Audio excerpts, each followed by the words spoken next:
My name is Meg Resner, and I have the honor and privilege of being the chair of the Marathon Classic Women's Summit. This week and this day represents so much of what is important to me. That includes empowering women, it includes golf, it includes helping children in our community, and building a vibrant and exciting Toledo. One of the things that I love most about Toledo is that I've gotten the opportunity to do things that I really never thought were possible. One of which was serving on the bid committee to bring the 2021 Solheim Cup, hence my hat, to the Inverness Club in 2021.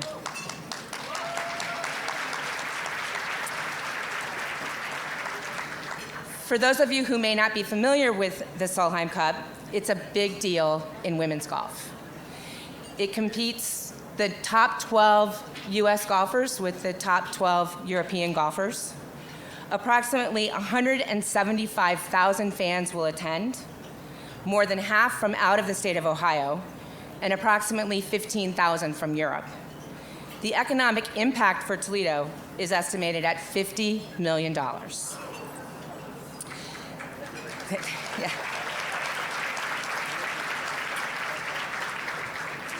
Part of that bid included a really important story of why Toledo, and how would we make Toledo stand out for the LPGA to make the decision that we were the destination for 2021. In one meeting, I turned to Judd Silverman, the tournament director for the Marathon Classic, and I said, women need to be front and center that week. And the Women's Summit evolved from there. We put together a steering team, and now we are here for our third annual Marathon Classic Women's Summit.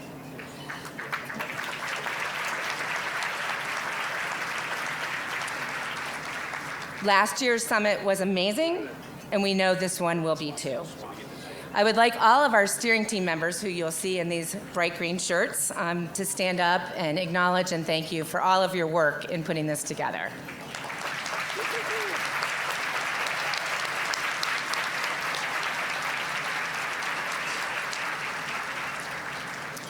For those of you who have served on committees or steering teams, I think you know that there are times when you bring ideas forward, everybody nods their head, and you move to the next topic or the next decision. Not so with this team. We challenged each other. We made it better and better with every conversation, and I'm really, really grateful for the time and the treasure of this group and what we've put together for today. For those of you who have been here before, you know that we set a high bar with an intention to move you personally and professionally. Diversity and inclusion was at the top of the list of recommended topics from last year's survey. You will see that we asked each of our speakers and panelists to share their personal stories. Our theme and our topic is unconscious bias, and today you will have a chance to explore yours. We are committed to chip away at unconscious bias through three lenses: awareness, inclusion, and impact. I thought personally about this, and honestly, I feel very lucky that I have been afforded many fabulous opportunities. But when you dig deep, you can see where unconscious bias has been present. While I was with Owens Corning, I traveled the world, often with my male colleagues. In Japan, the men got the first bow, and then I got the embarrassing handshake when they realized I was the senior person on the team. As a woman with no children, it is often assumed I chose career over family. And I even cringe a bit when wished Happy Mother's Day, despite having no children of my own. My husband and I have a non-traditional relationship, and I wonder what he faces when people realize that he is the one who takes care of the home front. As you peel away the onion, you will see it too. We have an incredible lineup of speakers and panelists who were chosen in alignment with our theme. Please take a look at their bios in your program for a sneak peek at their stories. Thanks to our table hosts and sponsors, we are once again over 400 strong. In addition to being here, we hope you will come back and enjoy all that the tournament has to offer. Your passes provide clubhouse access to the tournament for the week. And last but not least, I would like to thank Alex Graff and Maureen Carroll, and the entire Marathon Classic staff and volunteers. They already had a full plate before we added this day to their week. I hope that you enjoy every minute as you look authentically at your personal biases and leave inspired to create a more inclusive world around you.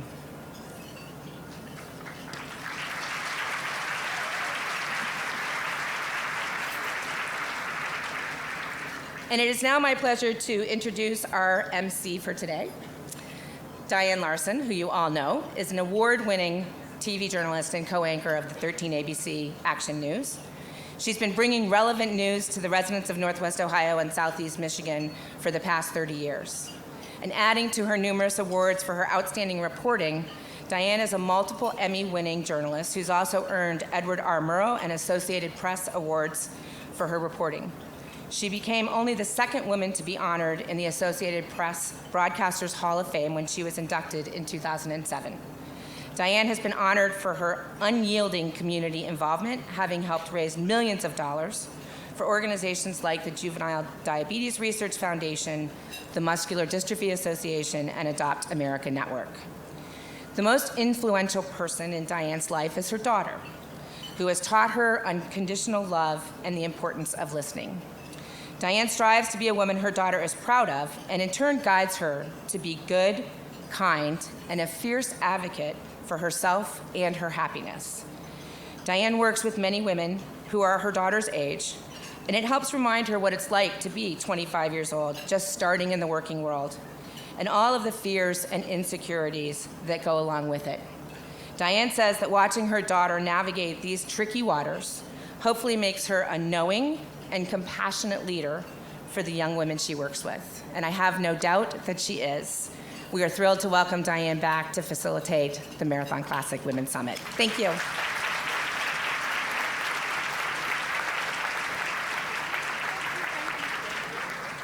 Oh, thank you, Meg. Thanks for having me back, and thanks for getting more air conditioning, right? Although I will warn you, that if you're walking over a vent, like we found out over there, that you get a Marilyn Monroe moment. So if you're wearing a dress, be real careful on the vents. I'm so glad to be with you all again today. Some returning faces, some new faces, and we're going to take home some new information, new perspective, new insight. Now, one of the questions that Alex and Meg asked me was a moment, a turning point when I decided on this path that I've taken in broadcast journalism. And I won a broadcast journalism competition when I was in high school. And I got to meet some of the older compatriots in this room will remember Edward Newman, who was an NBC broadcaster. He was the keynote speaker, and I asked him in my 18-year-old voice, I said, Mr. Newman, can you tell me one thing that I should take with me in my career? He goes, yes, know the difference between a podium and a lectern. You stand on a podium, you stand behind a lectern. So I've never made that mistake, except I keep hearing on TV people talking about, like in the debate, the Democratic debate, everybody standing behind the podium. So I looked it up in Merriam-Webster, and it's actually okay to call this thing a podium, because words frequently take on different meanings over time based on the usage by a population. Language changes, it evolves to reflect the needs of its users, and so do attitudes. One of my favorite quotes is Oprah when she talks about that Dr. Maya Angelou told her, do the best you can until you know better, and when you know better, do better. So we hope that this will be a day where we know better, learn better, and then do better as we chip away at unconscious bias.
I'd like to recognize and thank the people in the organizations who made this all possible today. So thanks to the table sponsors and major sponsors, and all of the proceeds from this going to the 23 different children's charities that benefit from this wonderful event. Presenting sponsor, Owens Corning. Our broadcast sponsor, Buckeye Broadband. Our luncheon sponsor, OI. Behind the scenes technology sponsor, Key Private Bank. LPGA speaker sponsor, Medical Mutual. Our book sponsor, Pepsi Beverages Company, Bubbly, which we all have a few cans on our table. Our panel sponsor, Mercy Health. Our golf ball sponsor, Highland. Our pre-luncheon reception sponsor, Welltower.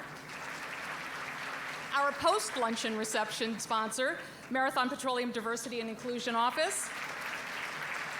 And a big thank you to our in-kind sponsors, Communique, Thread Marketing, and Farmers and Merchants State Bank.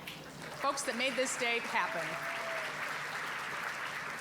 And here's how the day's going to go. From now until 12:45, we're going to lunch. And then at 12:45, we're going to hear from our keynote speaker, Yasmin Abdel Majid, who I follow on Twitter, and she tweeted something about, she said, "Lady, we're in the 85th row. The plane just landed. Give it a minute." So I appreciate that. We're going to take from 1:30 to 1:45 a short break. From 1:45 to 2:30, our panel is going to talk about inclusion and how we can move beyond simple awareness.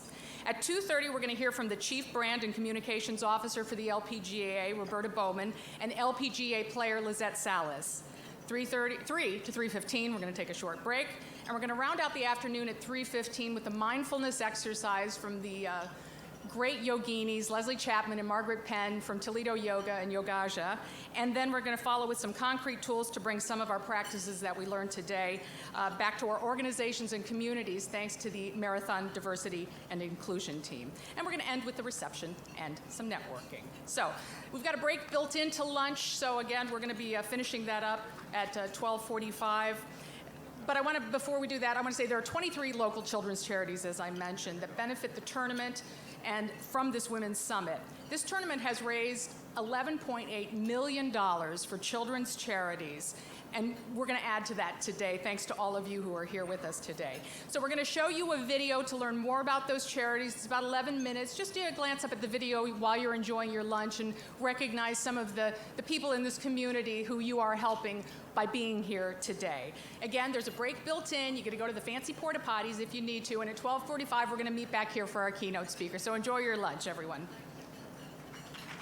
From the first drive to the final putt, the Marathon Classic presented by Dana transforms the lives of thousands of children and families in Northwest Ohio and Southeast Michigan.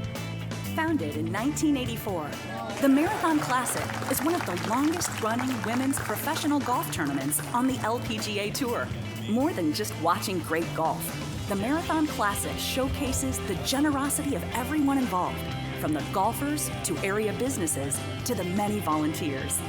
Since its inception, the tournament has dedicated $11.8 million to 180 local children's programs that focus on helping the most vulnerable among us to develop and thrive. The charities chosen this year engage a wide range of projects based on innovation and exploration, along with the opportunity to deliver new and better ways to address the existing or emerging needs of children. These programs were selected because of their focus on the health and well-being of children by providing nutrition, physical and mental health care support, new medical technologies, and basic necessities. All children deserve the chance to lead a healthy life.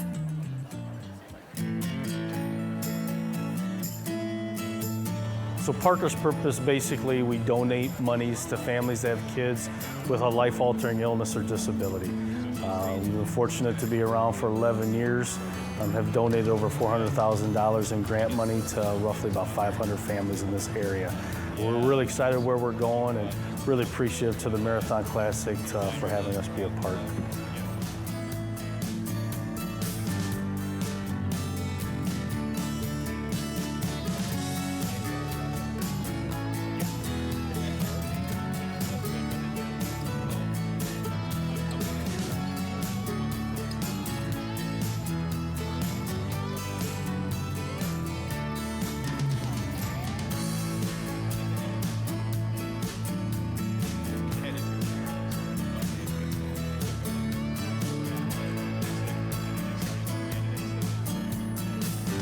My name's Bridget. I'm with Children's Hunger Alliance.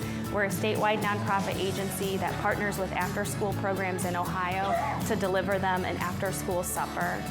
So this is one of our partner sites here. Essentially, the group is providing enrichment, engagement, after-school activities that the kids benefit from, and we come in and assist with providing an after-school, well-balanced, healthy, nutritious meal for the kids to receive while in attendance.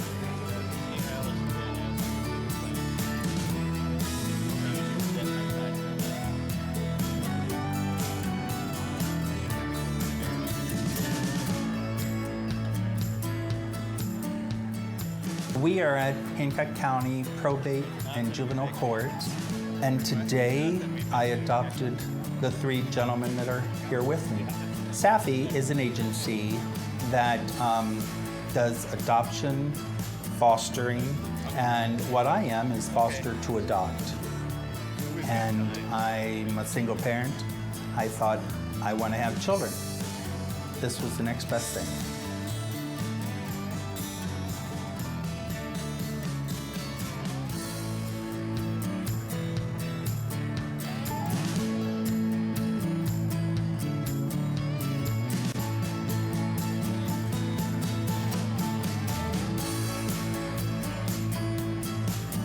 My name is Chad Bringman. I'm the Executive Director here at the Ronald McDonald House of Northwest Ohio. We're a home away from home for families that travel to Toledo for medical care.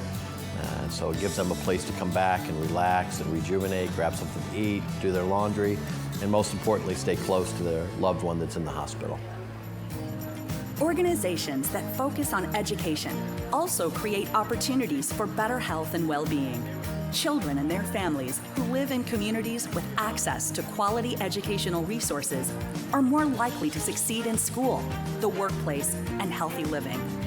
The work of these recipients emphasizes educational opportunities, learning enrichment, support for both parents and students, community partnerships that boost student academic success, and scholarship assistance. So Partners in Education was started back in 1994 by the Rotary Club of Toledo, and the purpose was to get businesses more involved in the area schools.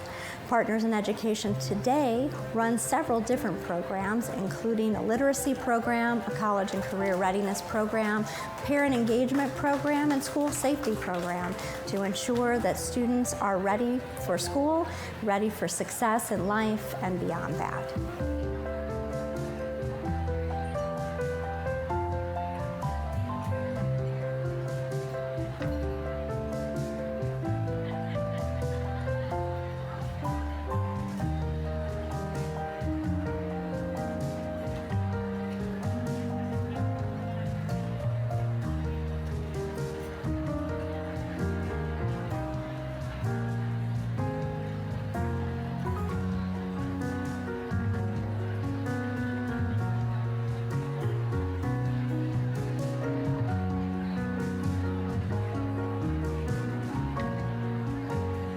Toledo Community Foundation is honored to manage the Jamie Farr Scholarship for the Marathon Classic.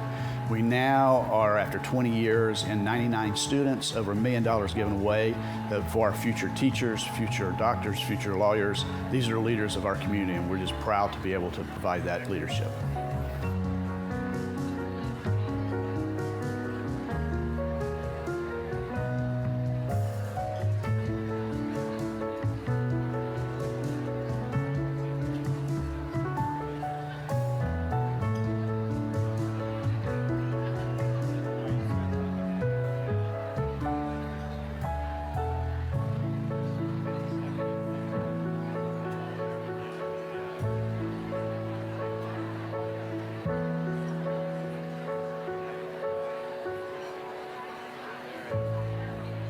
Helping kids learn self-confidence, respect for themselves and others, self-reliance, and leadership skills are what the following organizations do best. An added bonus is learning these skills while having fun through outdoor experiences, character building, creative play, healthy sports competition, or just hanging out with a parent.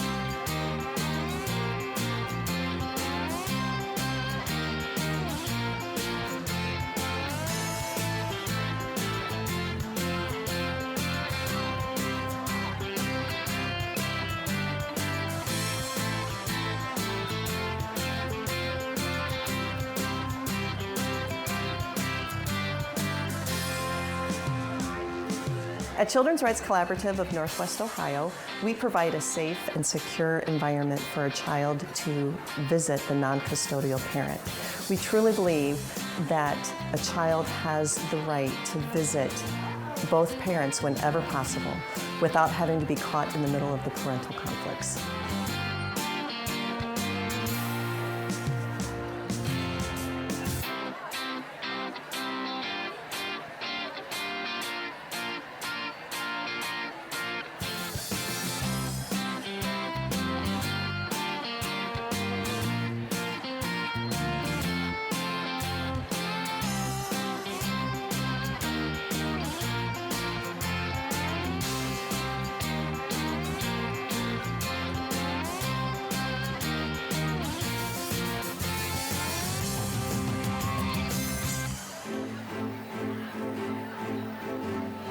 Hope House provides services for women and children through a residential shelter.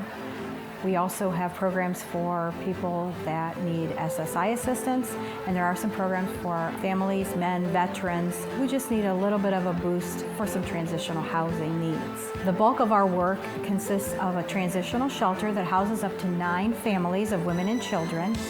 It's a 24-hour, 7-day-a-week shelter that provides a home for women who are in transition out of homelessness.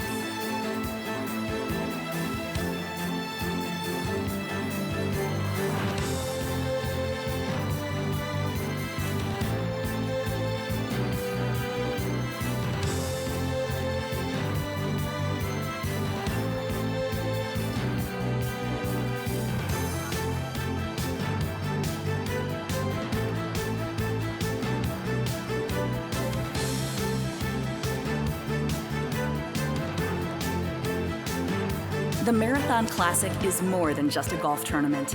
We are grateful for the generosity and support of our current partners, and together, from the first drive to the final putt, we're making a world of difference in children's lives. Marathon has always been a wonderful friend of ours, and we just really, really appreciate everything that they do for us. And we'd like to thank the Marathon Classic and the program that allows us to make this program that we're doing possible. Well, the Toledo Community Foundation would like to thank the Marathon Classic for thinking about our youth in the community and looking to the future.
At this point, it is my incredible honor to introduce our keynote speaker, who will take us on a journey from where she started to where she is today.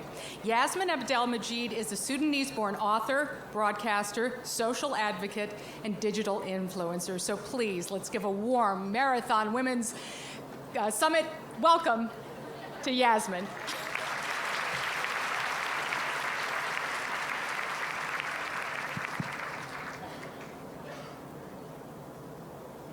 Someone who looks like me walks past you in the street. Do you think I'm a mother, a refugee, maybe a victim of oppression? Or do you think I'm a cardiologist, a barrister, maybe your local politician? Do you look me up and down, wondering how hot I must get? Or whether my husband has forced me to wear this outfit? What if I wore my scarf like this?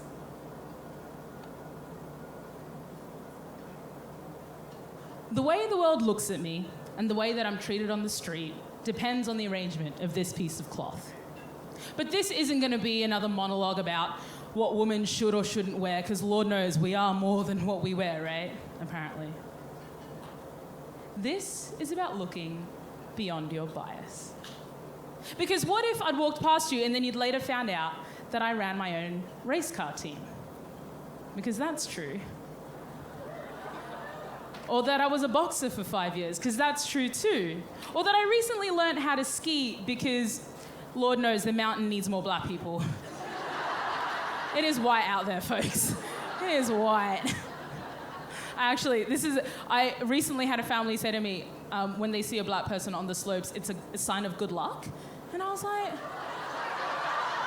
I'm not a leprechaun, I'm like an actual human being. It was bizarre. I was like, do you want me to like hang with you? Like, is that the vibe? Is this an invitation? I can't fit in your pocket. But anyway,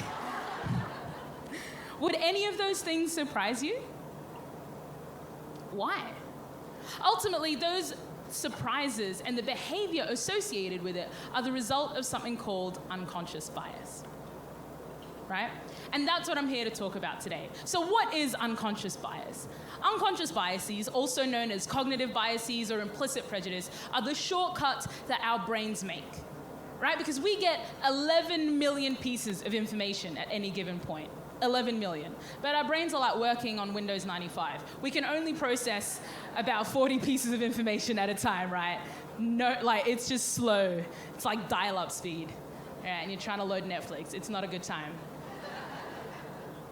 And so what does our brain do? Our brain creates shortcuts, and some of those shortcuts are useful, right? Like, okay, if I see the color red, I think danger, I think hot.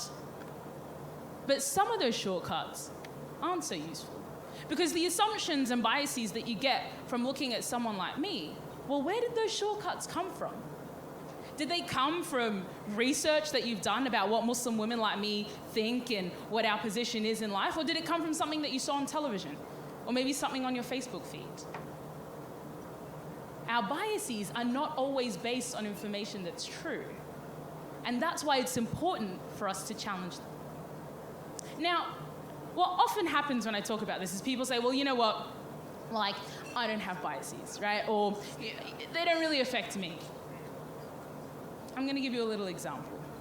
So there's a car driving along the highway, Corvette Stingray, my favorite, right? Nice and fast. Father and a son. They get into a terrible car accident. And the father dies on impact. They rush the son to hospital because the son is severely injured. When they get to the hospital, the surgeon looks at the son. Well, I can't operate. Why? This boy is my son. Now, how can this be? Well, the surgeon is the boy's mother. But hands up if your first thought was the surgeon was a man. Right? That, folks, is what unconscious bias is. It's the fact that we make assumptions about the world. And I gave that example once, and someone said to me, well, obviously they're a gay couple, Yasmin. Stop being so homophobic. Like, what is wrong with it? It's 2019. I'm like, fair enough, could be a possibility. But it's more likely in this person's mind that it's a gay couple than the surgeon being a woman. And the funny thing is, when this story was told to a bunch of female surgeons, they also made the same mistake. Because just because we are something doesn't mean we don't have the biases. We all swim in the same water. We all exist in the same society that has certain expectations about how things should or shouldn't be, or what a surgeon does or doesn't look like. And there are about 150 cognitive biases, right, that neurosurgeons and neuroscientists think about. There are ones called anchoring bias, which is essentially the first thing that you hear about when you hear about a certain group. So say, for example, if you've got a female golfer, right? We're in a golf course. I don't know anything about golfing, folks. I'm really sorry. Low key. But if the first female golfer doesn't do well, right, that then becomes a representation of all female golfers. And it means that anytime in the future someone's like, should we get a new female golfer? They're like, well, that first one didn't do a very good job. So obviously they're all terrible. Now that's fundamentally not true, but that's kind of how our brains work. We anchor with the first bit of information that we get. The second is an idea of in-group bias, which is that like my people and their people. And in-group bias can happen in all sorts of different ways. So I can split this room up and say that you're the red team and you're the blue team and make you compete against each other. And then all of a sudden the people in the red team are going to be really backing each other. And even if you've got a best friend on this other blue team table for that competition, all of a sudden you're like, nah, we're the winners. I'll do what I can. Right? Because the way our brains work is that we want to protect the people in our in-group. The third kind of bias that I wanted to talk about is this idea of minority pool bias. And I'll talk a little bit more about this in a minute. But it's essentially this idea that if you have somebody from a minority group, because they are from the minority group in a majority group, all of the biases that you have about that particular group fall on that one person. And so, I'll talk about this shortly. It means that actually if you've got one female on a board, that female is much less likely going to have opportunities because they think that this one individual represents all of the biases they have. And also, it means that they're like, oh, well, we already have a woman on board. We don't need to bring any other women, right? And so the benefit or the challenge is to have more than one individual from a minority group. But these are how our brains work, right? And it isn't always just as simple as, well, you know, we want to diversify our boards or our community groups or whatever. Sometimes these biases play out in different ways. So how many of you have heard of the BP Deepwater Horizon Macondo crisis, right? Almost everyone in the room. So what happened in the Macondo crisis was there were 8 specific technical things that went wrong in the lead up to the final explosion, right? And about halfway through, something happened where a different decision could have been made. And I'm going to get slightly technical if you'll bear with me for a moment. But essentially, when you're drilling for oil or gas, when you're drilling for a hydrocarbon, it's like poking a hole into a balloon, right? The balloon has the oil or the gas, the hydrocarbon, and if you poke a hole in it, the oil or gas will come out, right? So in order for the oil or gas not to come out, you've got to put your finger on top of the hole in the balloon, right? That's how you stop the air from coming out of a balloon.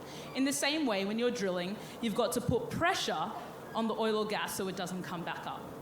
And the way that you do that on a rig is you have a channel of mud, right? And that just keeps the pressure. Now, when you finish drilling, what you do is you take that mud out and you put cement in, right? So it's like putting a bit of tape over that hole, right, to lock it down. And then to double check whether or not you've closed that well properly, you check to see if there's any pressure increase under the cement, right?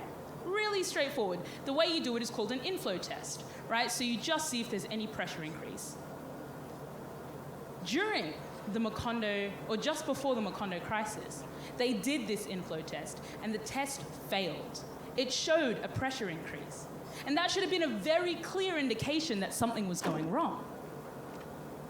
But a couple of biases came into play. The first was something called confirmation bias, which means that people take new information and they twist it to reinforce what they already believe. Okay? And this happens all the time, right? It's like if you've got a favorite football team and they're playing horribly, but in your mind, you're like, nah, it's fine. They're still doing really great. And you twist all the new information to fit what you already believe, right? We do it all the time. This new haircut, it's objectively terrible, but I'm going to twist the information that I've got to reinforce what I already believe, that it looks great. But on this rig, they believed that the well was closed. And so when this new information came in that said, actually, the well is not closed, they didn't want to believe it. And so they twisted information. They were like, there must be something else going on here. It couldn't possibly be true.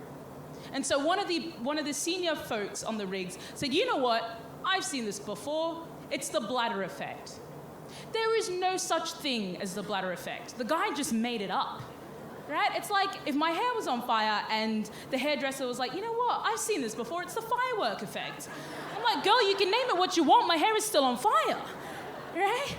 There is no such thing as the firework effect. It was not on the menu. But the other thing that happened was this concept of groupthink. Okay, so one individual asked to do the test again. And they did the test again, and the test failed a second time. That should have been enough for them to think, you know what, maybe something actually is going wrong. But in fact, what happened was everyone around the table, they were kind of mates, they were friends. They went to the same schools and they hung out at the same places at home. Nobody wanted to rock the boat. Nobody wanted to be that guy that said, let's stop this entire operation because something has really gone wrong. Nobody wanted to rock the boat. And this groupthink, it happens in small ways, right? If you're gluten-free and all your friends want to go for pizza, you're like, I don't really want to make everybody go for sushi because everyone will be upset at me and I don't want to rock the boat. But sometimes when it happens at a large scale like this, when you're like, you know what, I don't want everyone to hate me on my rig, so I'm not going to stand up for the thing that I think is really important, what ends up happening is you get a major disaster. And so BP lost $50 billion plus. 11 people died. And it was one of the worst oil disasters in recent history, if not the worst. And ultimately, if a couple of people on that rig were willing to challenge the confirmation bias, were willing to challenge the groupthink, maybe there could have been a different decision. So, you might be thinking, how does this chick know so much about oil rigs? Right? And then my question to you would be, can you see me walking onto one of these being like, hey boys, this is how it's done? I hope you can.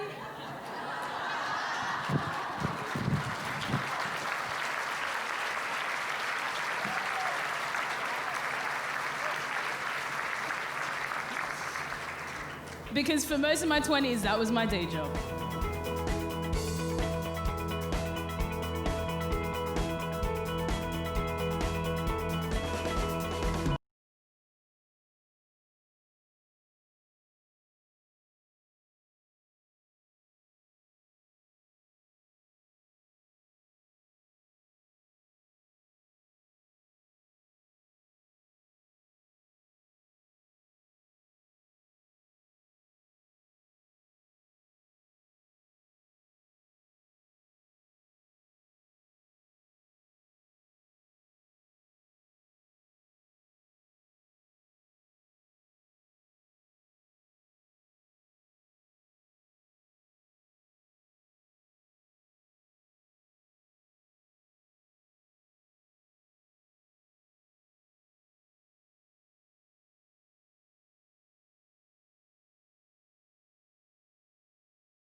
I was the first female they hired in my department in Australia. The only other female in the part of the organization was the secretary. And I remember my boss saying to me, just when he was hiring, he's like, well done, Yasmin, you've got the job.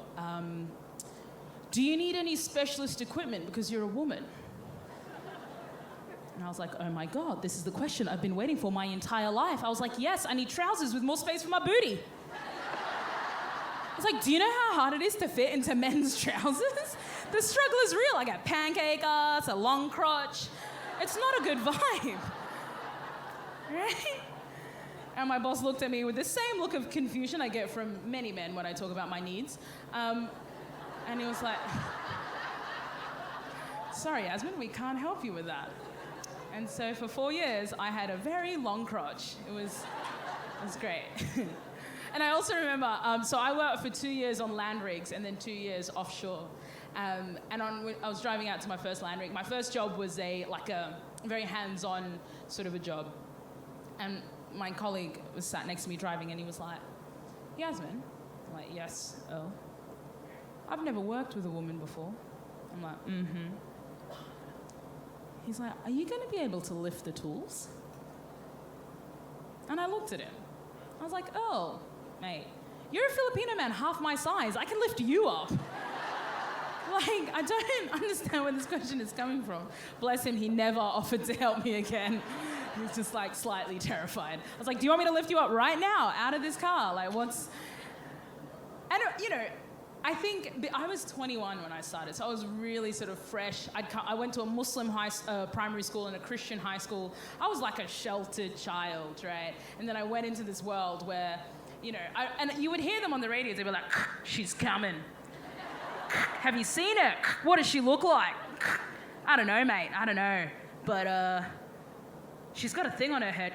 I don't care, man. Is she hot? And then I would be like, I can hear you. We're like, she can hear us. We're like, what do you look like? Bloody fantastic, mate. It was very entertaining. The thing is, right, I went into this environment with nobody else to look up to, right? I had no kind of idea of what it meant to be a female engineer and what it meant to be successful as a female engineer. And so what I did was I looked at the people above me and I was like, okay, who are my representatives? Who are my role models? They were all middle-aged white men. And so I did my very best to be a middle-aged white man. Right? I thought that's what I needed to do to succeed. Replicate the behaviors and the mannerisms of the people who have clearly succeeded before me. So I started like walking around like this, you know, talking about hunting and fishing. I know nothing about hunting and fishing, but I'm like, yeah, fish, right? Really trying to blend in. The reality is though, even though I thought I was getting away with being a middle-aged white guy, nobody else thought I was getting away with it, right? Nobody else forgot what I looked like. And so I started to see things happening around me and then started to do a bit of research. Why were people not listening to me? Why was I not getting the same pay as my male colleagues? Why? Because it didn't match. I thought that I just needed to work hard and be good at my job. That's what I believed. But that didn't quite bear out. And so then I found some really interesting research that talked about the kinds of ways that female engineers are marginalized. And there are 4 specific ways that they're marginalized. So the first is this idea of, I'm just gonna see can I get the slide up so people can, yeah. This is what I prepared earlier, folks. The first is that your gender or your difference is amplified. Okay, so that means that I would walk into a room, a meeting, for example, and then one of the boys would be like, all right, boys, no more swearing, no more cussing. There's a female present. Firstly, they have no idea how hard I have worked on my cussing. Right? Connoisseur right here. But secondly, what it does is it amplifies my difference. It says, here is someone who is different to us, and we have to change our behaviors in order to allow them to be here. And as soon as they leave, we'll go back to being how we were. Right? So it amplifies my difference to everyone in the room. Some may not have even noticed that I was somebody different, but this clearly indicates that I'm different to the in-group. The second is the imposition of gendered expectations. Okay, so that might look like, for example, the woman, me, being asked to do the minutes, regardless of my position in the team, or organize the birthday cake, or organize the going away cards, or whatever the office housework might be. And I remember giving this example once to a group of women, and one yelled from the back, she's like, I love making pancakes, don't take it away from me. And I was like, ma'am, make everything you want, make all the baked goods your heart desires. But the fact that there's an expectation that I, as the female in the team, will do this work, that's the problem. Because it means that the first thing people see is not the fact that I'm an engineer, but the fact that I'm a woman. My gender is seen before my profession. It explains why, when I first started working, one of the blokes asked me, he's like, Yasmin, you married? I was like, Charlie, you're 68, I'm not interested. And he was like, no, I'm not interested either. I don't know why you're saying this. And what I hadn't realized was because I was a woman, the first question he was going to ask me was whether or not I was married. I thought he was hitting on to me. And it just led to a lot of confusion because he then suggested that I meet up with one of his farming friends from down the road who had a lot of cows. And he was like, he's an eligible bachelor. I'm like, Charlie, I'm not interested, thank you. I'm very confused. But what essentially this indicates is that I had to go into every environment, every time I walked into it, a working situation. I had to express that I was an engineer before I was a woman and fend off all the questions about womanhood that my male colleagues didn't get. The third is this idea of being tuned out, right? So this is me sitting at a meeting where I'll put forward an idea and no one will quite hear it. And then a male colleague may repeat the same thing and everyone's like, oh my God, Joe, what a great idea. And I'm like, hello? Hello? Can anybody hear me? And it's this idea that a male's voice is heard with more authority. Now, someone may say, well, it doesn't really matter to me who gets the credit for the idea. But unfortunately, it should matter because, okay, when it comes to promotions, for example, your boss might be like, look, we've never heard from Mary. She doesn't really say much in meetings. But Joe, he's talking all the time and his ideas are great. It's like, darling, Mary has been bleating away for 3 years and Joe's just been saying her ideas and claiming all the credit for it. The fourth thing that happens, I like to sum it up like this. In engineering at least, but I think this applies for lots of kinds of industries, men are deemed competent unless proven otherwise, and women are deemed incompetent unless proven otherwise, right? When I walk onto an oil rig, nobody assumes I can do my job. Sometimes I think they think that I've fallen onto the helicopter, right? And just like turned up, like, hey, how did I get here? They're like, what are you doing here? I'm like, what do you think I'm doing here? Like selling flowers? No, mate, I'm an engineer. But my male colleagues, the assumption is they know how to do their job. The assumption is they're meant to be here. So they don't have to do the work to prove that they need to be there. And so our starting points are very different. And although all of these things are small, individually they might not be the hugest things. It might not be a big deal objectively that I need to prove my worth every single time I walk onto a different rig. But cumulatively, it means that the energy and effort for me to succeed as an engineer or to even be at the same benchmark as my male colleagues is so much more. And that was a really hard pill to swallow, right? It's really confronting. It was super confronting to me as a young engineer to think, wow, okay, there are things that are difficult for me that are just about who I am, not about what I do. And the question then becomes, is this just an individual experience? What else is happening?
Often, whenever I talk about this sort of thing, especially to my male colleagues, people will say, well, what about merit? Shouldn't we just hire on merit? Shouldn't we just hire the best person for the job? And I love the conversation about merit.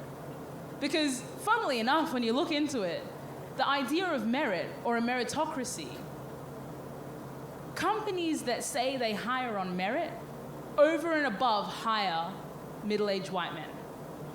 Because apparently they are the ones with merit. Right? The reality is that the world we live in is not as meritocratic as we might think. So there's a research that looks at the height of people. So there's about 15% of American men over 6 foot tall. But over 60% of CEOs are over 6 foot tall. Because we know that tall people are better leaders, right? It's true. feel that vibe, right? I mean, maybe back in the day when we lived in villages and that needed protecting, you needed the tallest person to be the leader, sure. But you don't need to protect the Facebook building, mate. Like, it doesn't need you to protect. But if you think about it, if you've got 3 people walking towards you and one is a small Sri Lankan woman and 2 white guys who are like over 6 foot tall, who do you approach first? Who do you think has the power and the authority? The idea of a leader in our mind is really tied to physical attributes that impact the way that we approach people without us even realizing. Even in other sorts of industries, for example. Oh, this is one of my favorite things to show people because it's actually wild. So you know how I talked about minority bias? So they did research that showed that if you have one woman if you're looking to promote, you've got 1 woman versus 2 women, it should double the likelihood, right? But in fact, you are 79 times more likely to hire a woman if you've got 2 women on the shortlist. That's the equivalent of if you're hiring 1,000 people and you want to hire 500 women. If you only put 1 woman rather than 2 women on the shortlist, you'll hire 6 women rather than 500. That's a significant difference. And it's not a quota necessarily. It's not saying that you have to hire a woman, but the fact that you've put 2 women, what it means is that the 1 woman, when you've got 1 woman, when you're talking about that person in the promotion, for example, you're like, oh, the woman this, the woman that, all the biases are about the fact that she's a woman. But if you've all of a sudden got 2 women, now you have to think a bit deeper. Now you have to think of that person as an individual rather than a representative of their race. Now with people of color, if you've got 1 person of color versus 2 people of color on your shortlist, you are almost 200 times, 194 times more likely to hire a person of color if you've got 2 people of color on your shortlist. So statistically, if you've got 1 person of color on your shortlist, they're not going to get hired. And this is research that has been done over hundreds of different promotions. And it really clearly shows that even though individual people might think, you know what, we're giving the black person a chance by putting them on the shortlist. If you've only put 1 of them on the shortlist, you've actually done them a disservice because they're never going to get hired. But if you put 2 people, then you have, by magnitudes, given them an opportunity. And it's kind of wild when you think about it, right? It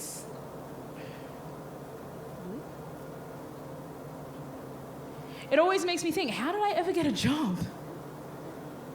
And then I remember, well, I've never gotten a job through a normal process.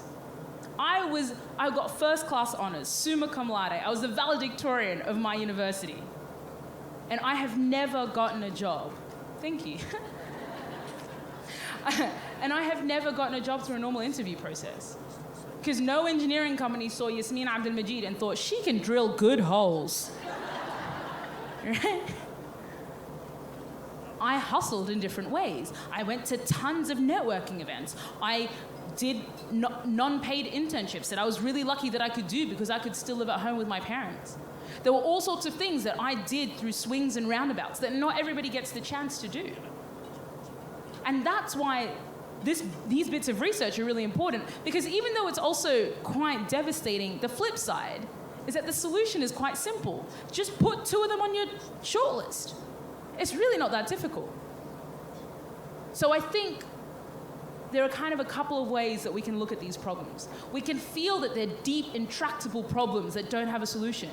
Or we can actually be like, well, what we have to get over is our discomfort, but the solutions are actually there. There are lots of things that we can do. And there's no silver bullet, but there are lots of small things that we can do that provide opportunities. And cumulatively, that makes a massive difference. I think there's one more example. No, it's gone. So, I've talked to you about unconscious bias. I've talked to you about how it's something that all of us in this room today have. Whether we think we're good people or not, the reality is that we have unconscious bias. I'm up here talking about it on stage, and I'll be honest, I have my own biases, right? I see a middle-aged white guy and I think, you're probably not gonna like me. That's my bias. And I'm pleasantly surprised every time they're nice. But that's the bias that I have because of my experiences in the world. And all of us have different sorts of biases. We have to be really honest about that. And what these biases lead to are some very serious business consequences, but also a complete lack of representation. And if I might also say, the world is changing around us. And if we don't have diverse teams, if we don't have inclusive cultures, we'll get left behind. And so it's a case also of survival. How are our teams, our organizations, our societies, how are they going to continue if it doesn't move the way the world is moving? So what do we do about it, right? Because I've given you quite a solid, big problem, but what do we do about it? I think the first thing we can do is challenge ourselves to look beyond our expectations. Now, just bear with me for a second. I was really hot. So many layers.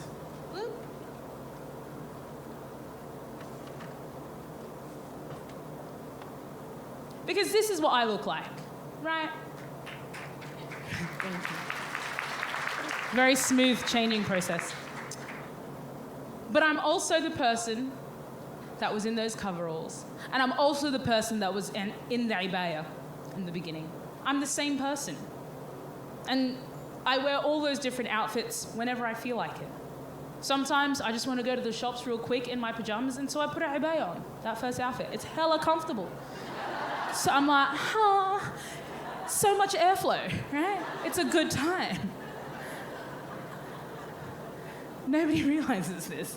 That's why most Muslims wear it. They're like, yo, we're in our PJs, come on. Would you have chosen to engage with me and interact with me in one of those different versions of who I was?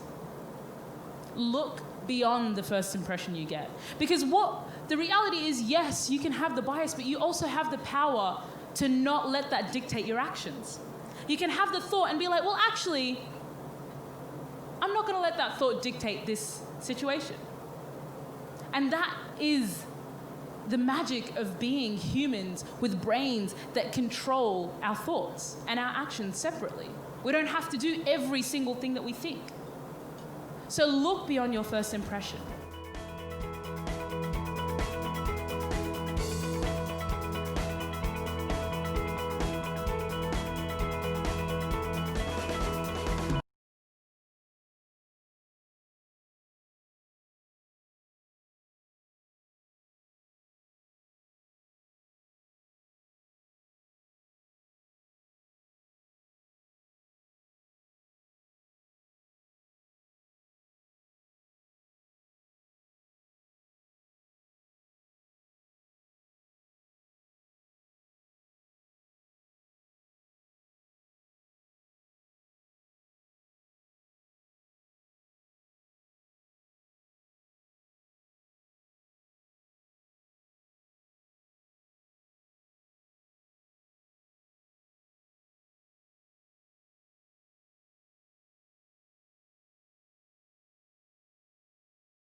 And the second thing for those in organizations is to sponsor someone different. Because I am in the position that I am in today, not through only sheer hard work, but through the fact that someone who is different from me took a chance on me. And they didn't just mentor me, because mentoring is giving advice. And women get loads of advice. Loads. All the time. Unsolicited. Right?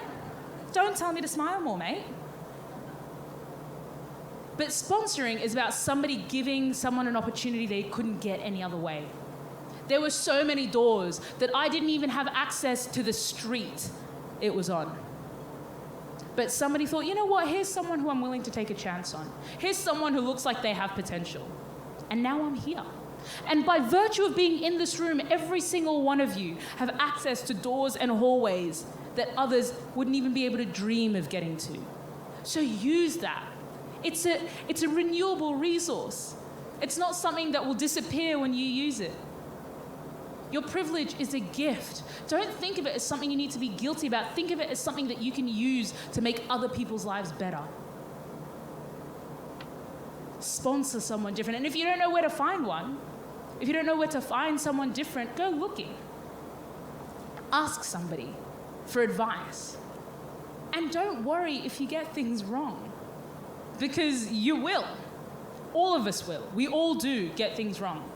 But the fear of getting things wrong in these spaces should not stop us from engaging. It is better to try to stuff up and then to pick ourselves and keep trying, because that's how things change. Another sort of more organizational piece of advice is to think about culture add rather than culture fit. So when you think of bringing someone onto your team or into your organization, are you thinking of them fitting into your culture, which essentially means they need to be like us? Or are you thinking, how can this person add to our culture? How can they make us better? How can they show us something that we don't know about? Because I'm not going to fit into a traditional engineering company's culture. I'm literally not a traditional engineering male. But if they thought, maybe how can this person bring something different, then perhaps we could have done things differently. And the third thing I'll say is to lean into the discomfort. This stuff is uncomfortable. I know it. I've been there. And I work with hundreds of people around the world. And trust me, it is uncomfortable to talk about our biases. It is uncomfortable to recognize that maybe the way that we think about the world is making other people's lives a little bit more difficult. We like to think we're good people, and we are good people. But that doesn't mean we don't do things that might be biased. That doesn't mean we don't have prejudice. The key is not to get hung up on that, but to admit to ourselves that we've got that prejudice and that bias and be like, all right, what can I do with it? How do I untangle it? You are not your bias, you are not your prejudice, but what you are is what you do about it. And yes, it will be uncomfortable, but lean into that, because that is when we grow. When you feel uncomfortable, that is where the magic is. That is how things change. And so when you feel that discomfort, rather than being like, oh, hell nah, which we all want to do, be like, okay, what's going on here? Why am I feeling this way? And who do I need to talk to be able to move forward?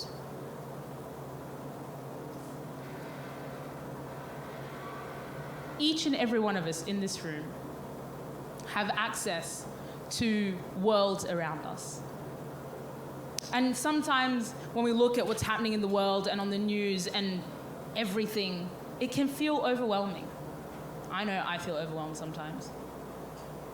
But the reality is we don't have to change the world. We just have to change the world around us. That's the responsibility we have. We don't have responsibility for the entire nation. We have responsibility for our world, the people in our circles, the communities that we touch. And whether you realize it or not, you are having an impact. It is just up to you to decide what that impact is. And sometimes you don't even realize what that impact is. And I'm going to leave you with one final story. I was working on this rig with a bunch of guys from the Gulf of Mexico, right? So Texas, Mississippi, Alabama. And you know, as a black Muslim woman who had to tell them what to do, I was their favorite person. One of the guys, he wasn't quite getting the Yasmin vibe, don't know why. I saw him sitting in the crib room, in the lunchroom one afternoon, and I went up to him, I was like, he was reading a motorbike magazine with a Ducati on the front. And I love Ducatis. I was like, hey man, what's up? I love Ducatis. He's like, righto. And I kind of have this thing, when someone doesn't want to be my friend, I really want to be their friend. I'm like, I am going to be aggressively friendly. Yeah, this is going to happen. And so I sat next to him and I just started talking about Ducatis. I started talking about Ducatis and bikes and cars and anything else with a motor in it. And over the next couple of weeks, we chatted. I didn't really think much of it. We didn't really talk about politics or religion or anything like that. But then a couple of months later, one of my friends messaged me on Facebook. And she said to me, hey, do you know Matt? I was like, yeah, but how do you know him? You're a nurse. You're from a completely different world. She was like, well, it turns out that I work with his sister. And she came in today going on about how her brother met some Muslim chick on a rig and how he went from being this like racist redneck to someone who defends Muslim people all the time. And my friend was like, I thought that might be you. I was like, I don't know. My bad. I didn't ever think of those conversations as being life-changing or perspective-changing. But ultimately, what it was human connection.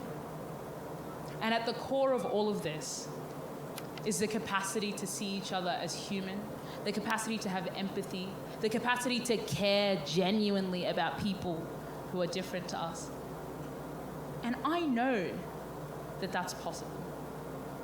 I know that the guys in the rig, when I walked on, guys who people would assume would not have a bar of me, they're some of my mates. They're some of my closest friends.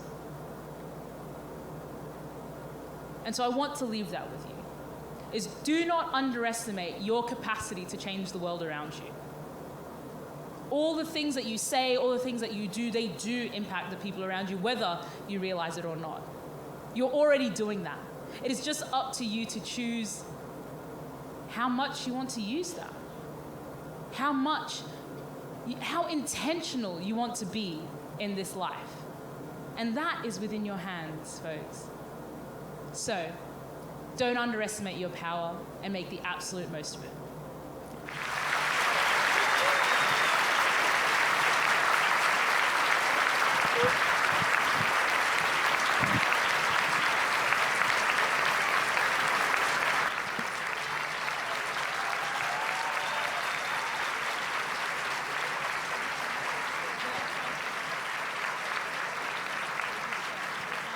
Do we have some time for questions? Were you planning on that? Look at Alex. She's like, But it depends if we have time.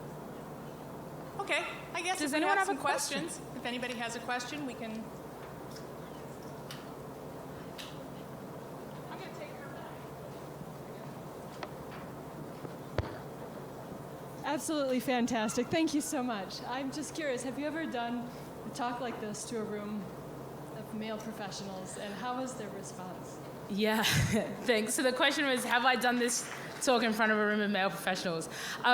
So yeah, I have, from a variety of different industries. I've done it in front of guys from oil and gas, strangely enough, the insurance industry. I think, actually, that doing talks like this in front of rooms like that are ones that have more impact than I will ever really know. Because I mean, I do remember distinctly one of the guys saying to me afterwards, he was like, mate, when you got onto the stage, I was like, what is this? Like, he was like, I thought it was an oil and gas conference. What's this chick doing on stage?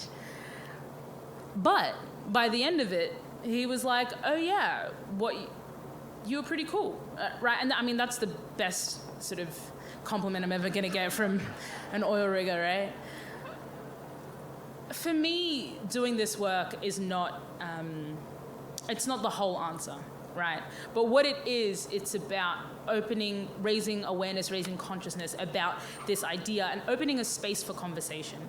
And so doing it in front of the guys, I think so often, because what the trick is like pivoting and sort of saying, here's someone that you don't expect to have the experiences that you share. And then all of a sudden she does have the experiences you share, and she knows how to talk your talk, and she's probably pretty good at her job.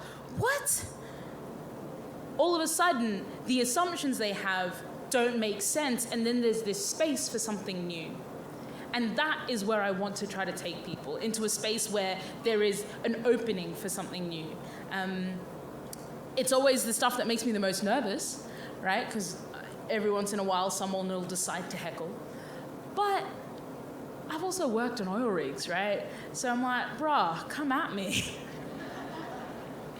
Thank you for your question. Do we have any more? This table's doing some pretty good work. They were listening. Yes, we were listening. Thank you. It was wonderful. My question is, I assume that you've given this talk in other places in the world, and I wonder, how do you or how have you changed how you speak to people in different places? Great question. I've sort of done a version of this talk in almost 20 countries now, which it's been an actual honor to do. What's really interesting is depending on the country, the biases that people have are different, right? So when I do this in a sort of an Anglo-Western country, so like the UK, the US, Australia, that sort of thing, it's very like, it's what you see. It's the biases tend to be around people of color and women. But there are also slight differences in that. So in the US, for example, the challenge is very much starkly racial in the fact that it's like mostly about black and white, right? Whereas in the UK, for example, it's not quite that.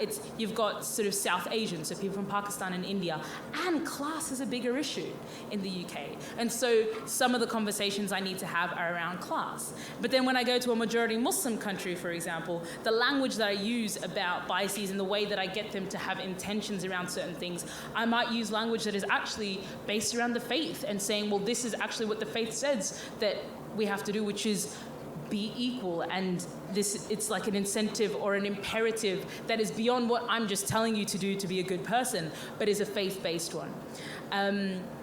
It is also quite a challenge, well, not a challenge, it's very different where it's a majority person of color environment. So when I've been in African countries or say Asian countries where white isn't the dominant, all of a sudden, I'm speaking about a majority culture versus a minority culture.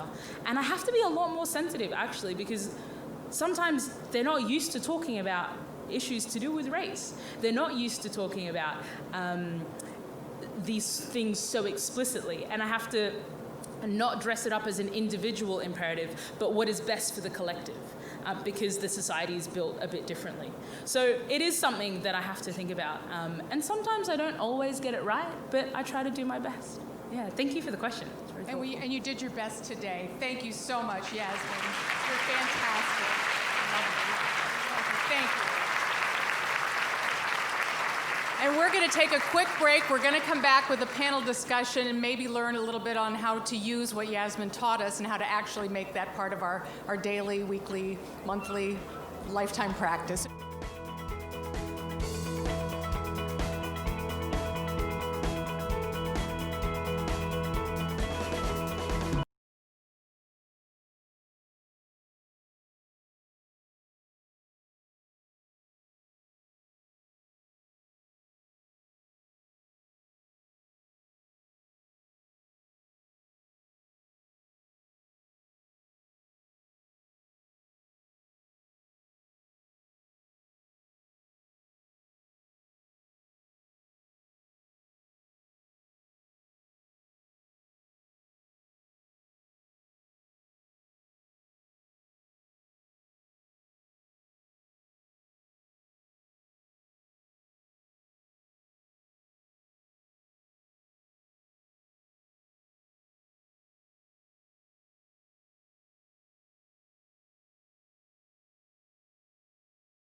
All right, we're ready to get started with our panel discussion, which is sponsored by Mercy Health. And it is my honor at this point to introduce the moderator of this panel, Dr. Shanda Gore. Dr. Gore is President and Chief Diversity Officer for Mays & Associates. That's a strategic planning and consulting company. She also serves as Executive Director at the University of Toledo and is responsible for the creation and teaching of the Graduate Online Diversity Certificate in the UT Judith Erb College of Education Higher Education program. She is well-versed in the unconscious bias space and is today's facilitator for our impressive panelists who she will introduce. So please, everyone, let's give a warm Women's Summer welcome to Dr. Shanda Gore.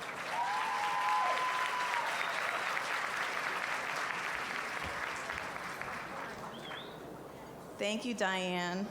And thank you, everyone, for being here today. I'm really excited to be able to have this opportunity to moderate this for you. And I'm really excited to hear even about these personal experience from each of our panelists. So at this time, I'm going to call each one of them up. Miss Amy Hall, could you join me? Mr. Jaime De La Cruz, could you join us?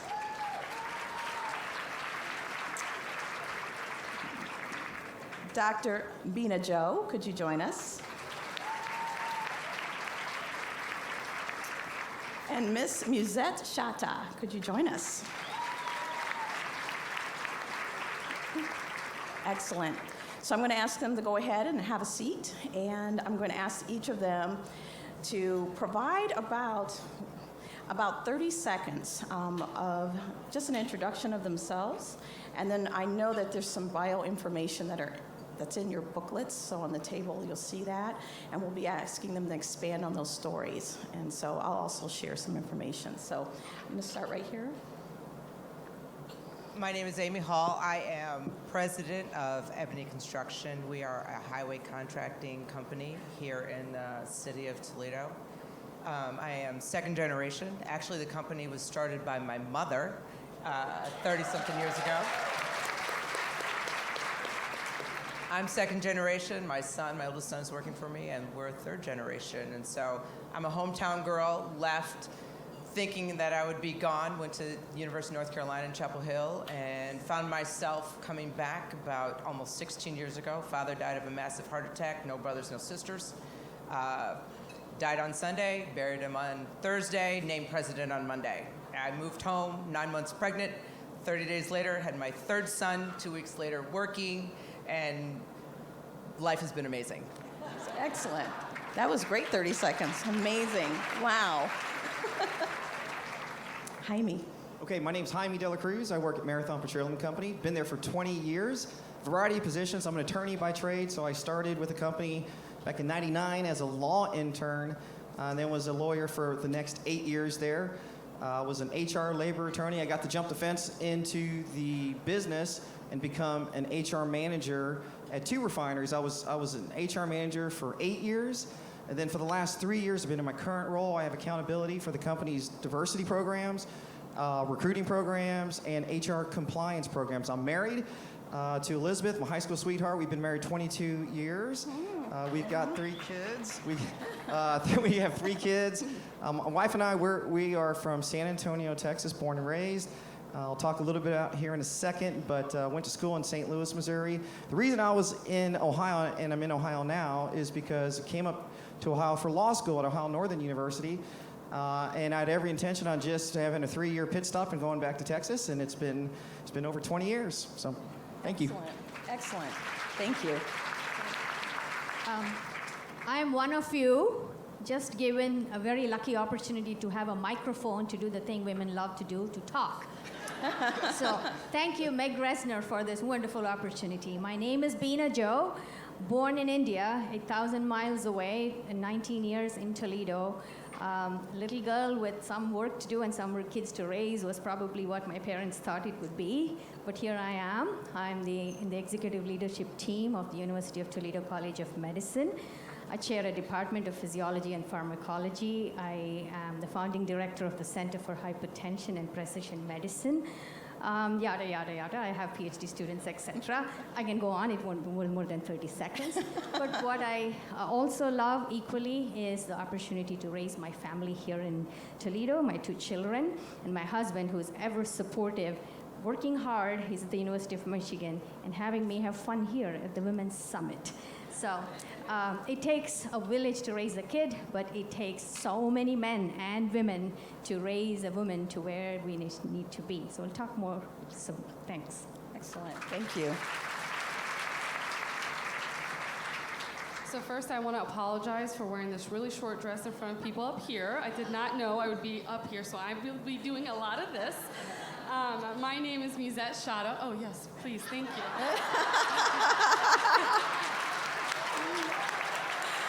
Now someone's looking out for someone. That's what I'm talking about. That's what women are for. So my name is Musette Shatta. I am the manager of diversity and inclusion for Bon Secours Mercy Health. I have been there for about a year and a half. I did not know that I was going to go into this diversity work. I'm a first-generation Egyptian. I am a Muslim, and so really going into this work, I started out at Cincinnati Children's Hospital in Cincinnati, and that's where I live, to really bridge the cultural gap for a lot of these international families that were coming to seek medical care. And so I was like, this is what I want to do. And so I got the opportunity at Bon Secours Mercy Health. And then I also lead language services for the ministry. So think of people who are limited English proficient or deaf or hard of hearing. That is what I do. And then personally, I am married. And he is actually was my front door neighbor in Egypt. And so we have a picture when we were like a year old together. And we reconnected and we did the fiancé visa. If anybody knows the 90-day fiancé visa on the TLC show, we weren't on the show, so no, but we did do that process. And I do have one son. His name is Omar, and he's the love of my life. So yeah, I'm really excited to be here. Thank you. Oh, welcome.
So what I first want to do is get us started with some of the background information that actually was provided at your tables.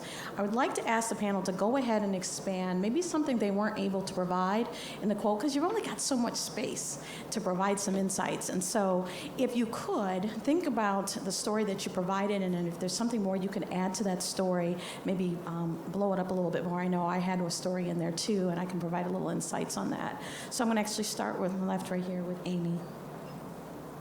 So my story was growing up, I was a soccer player, started playing at 5 years old.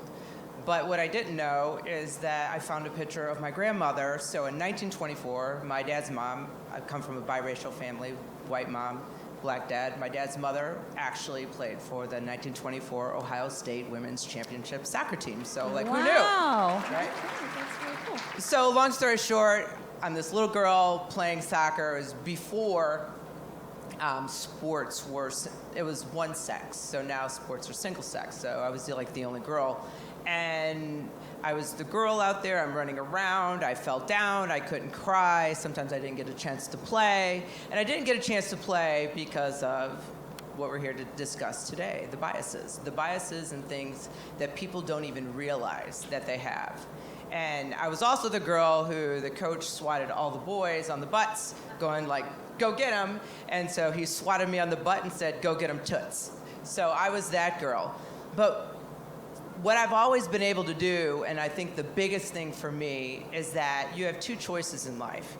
You can either take something and you can use it, and that is going to be your story for like the rest of your life. You are either going to be the victim and all these things happen to me and woe is me. Or you can say, you know what?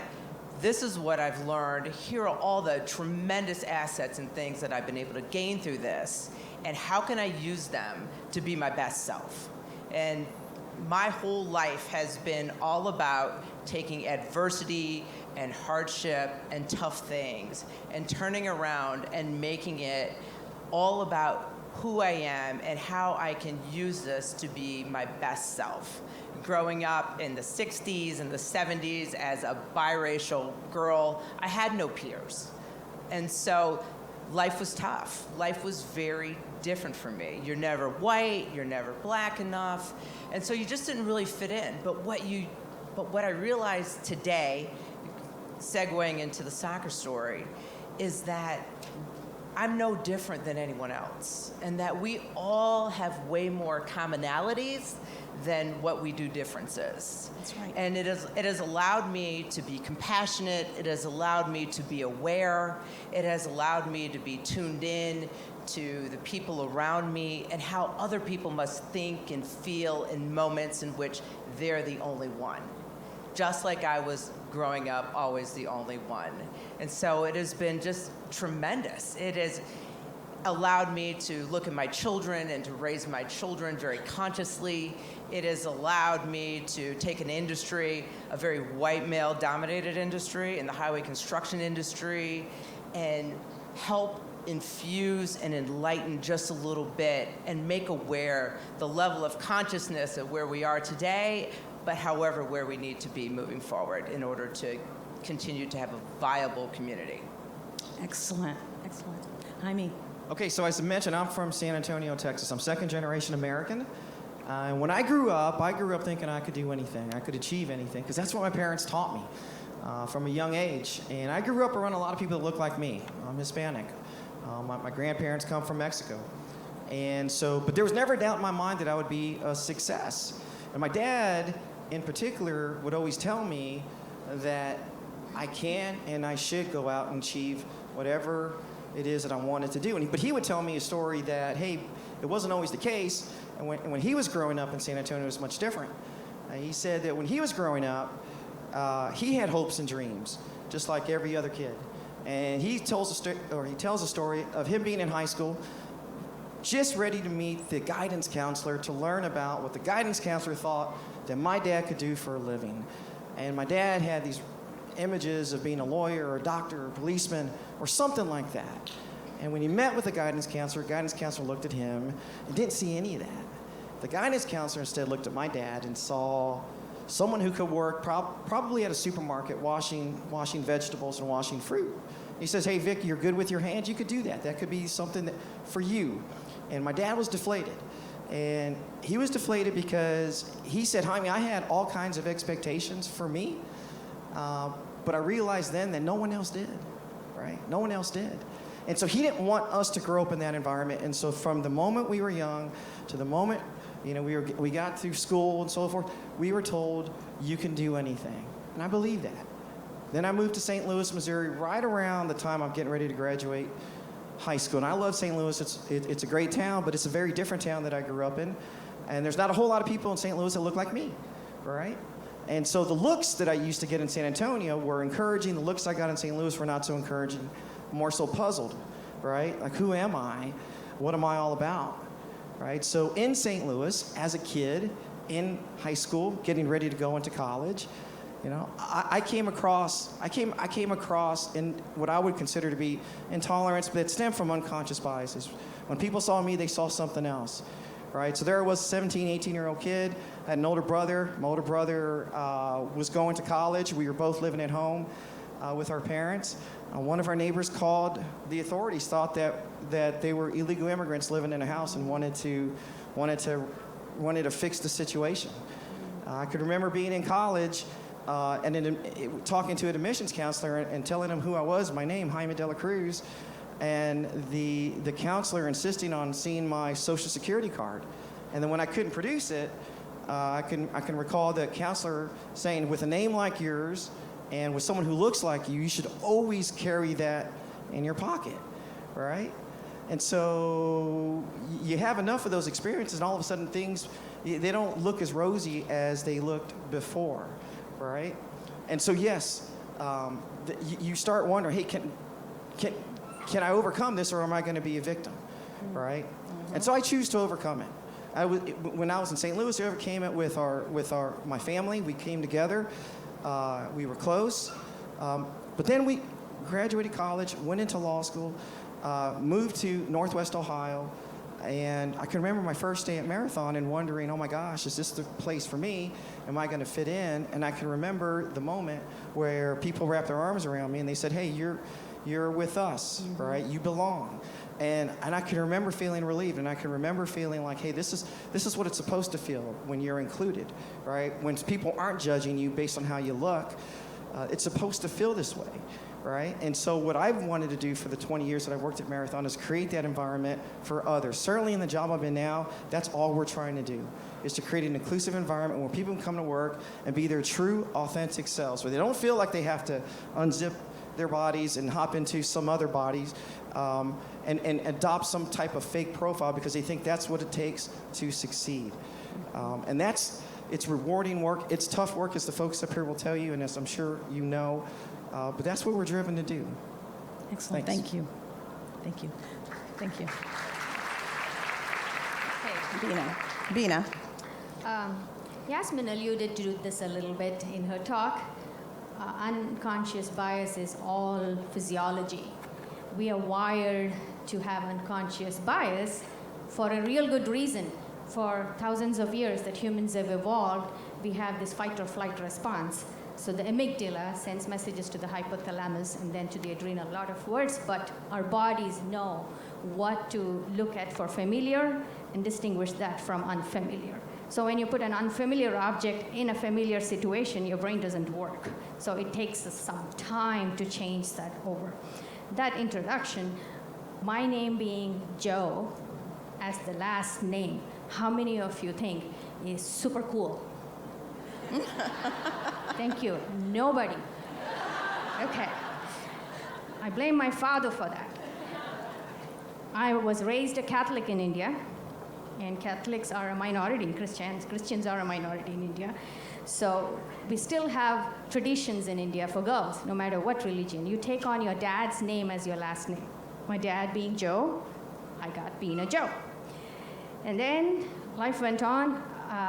I was a rebellious kid in a way, so I married a Hindu of my choice, which is the majority religion in India.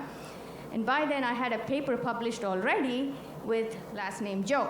So my husband said, no need to change your last name, we just move on. So it stuck. I have my father's first name as my last name, and then happens the big catastrophe that I have to move to America, the West. They know Joe very well.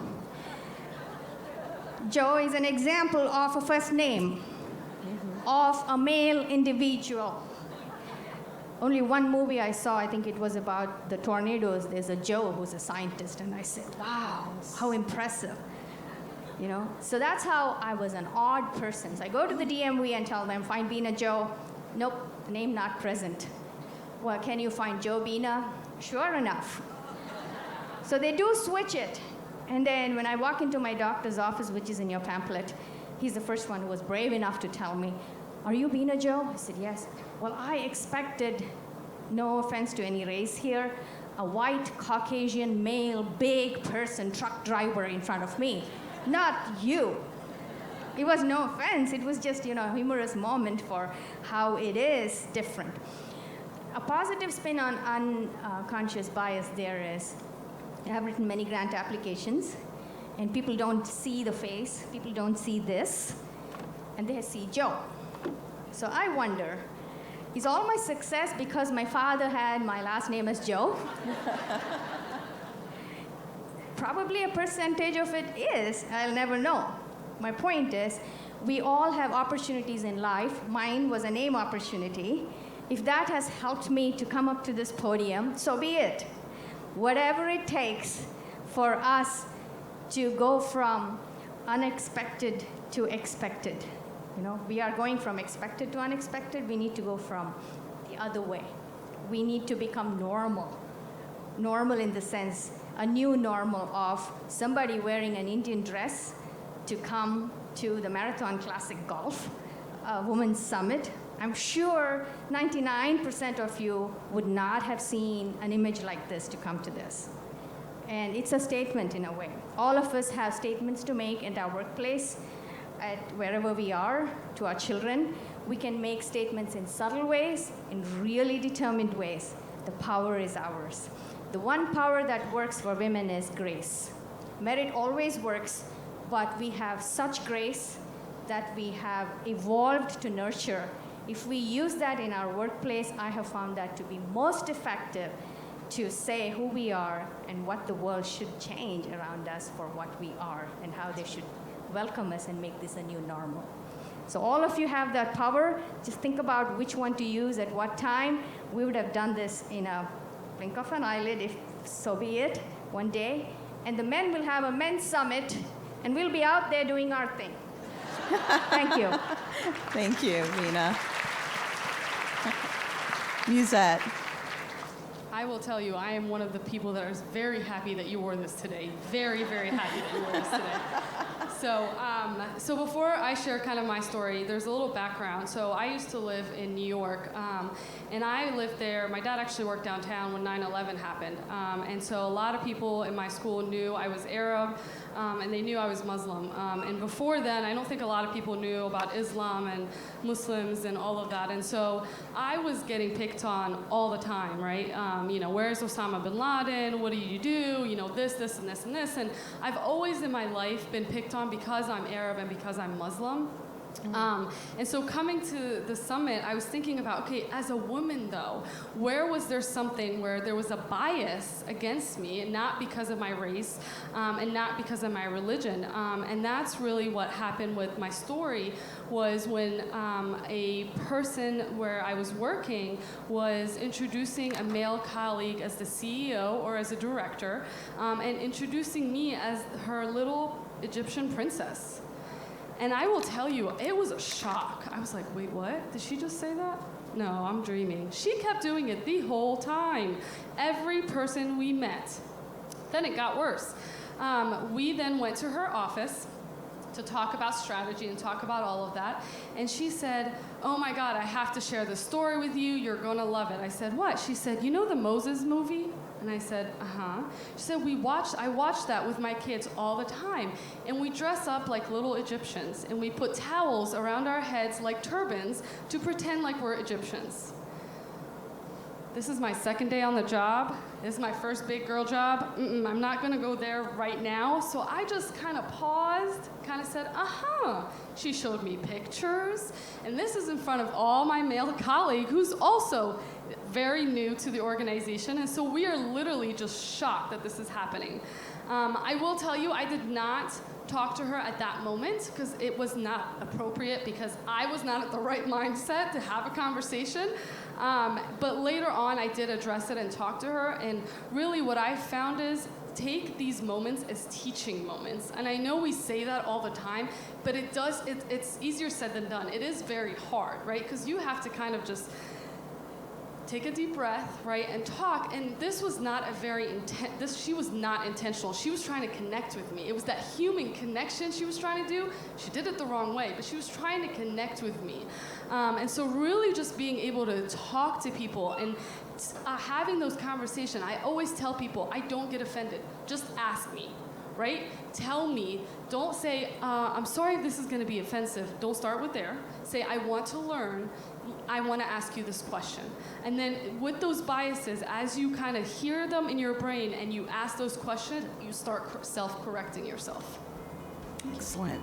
Excellent.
So I was asked also to provide a little background, and I actually, in your book, you'll notice a little story about my implicit bias, so I'll share a little bit for myself.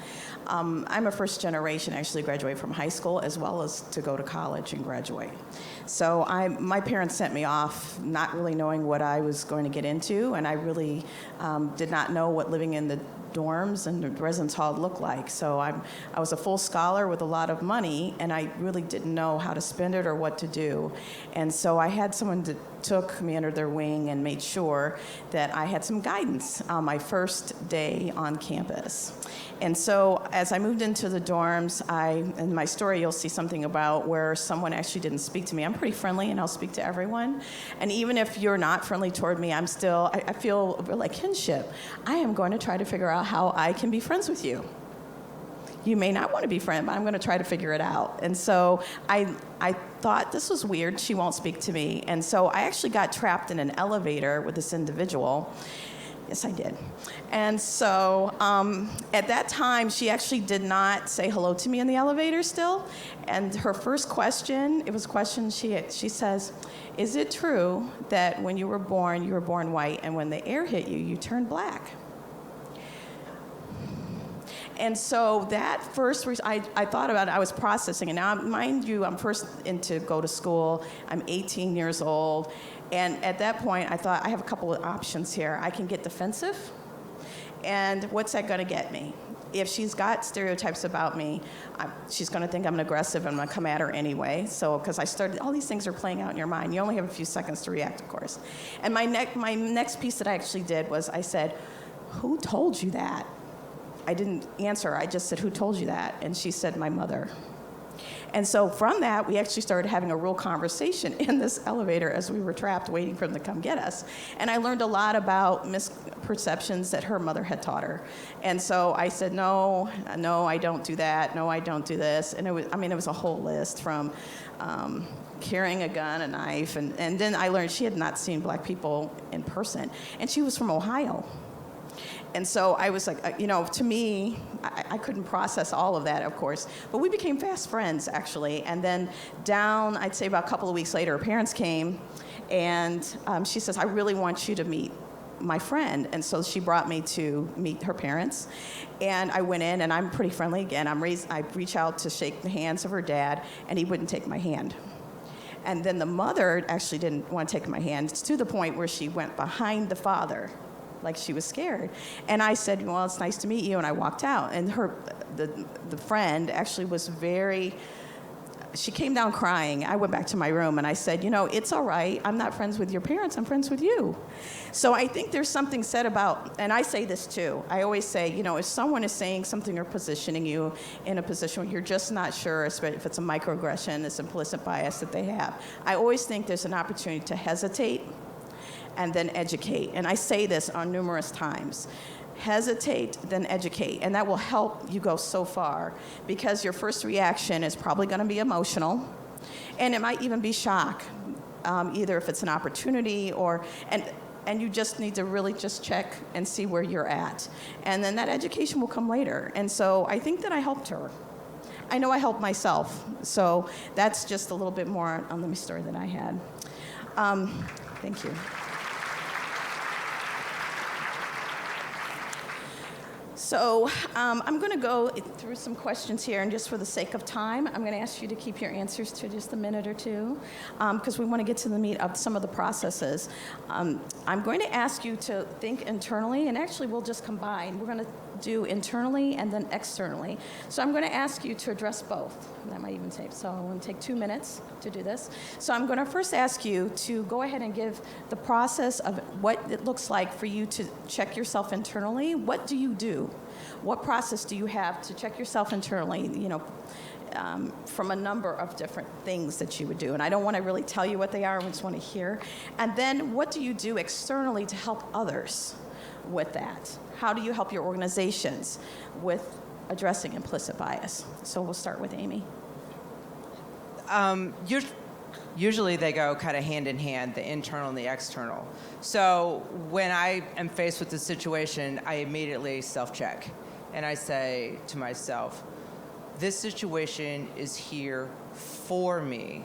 It is not happening to me. And it's just that small change of words changes everything.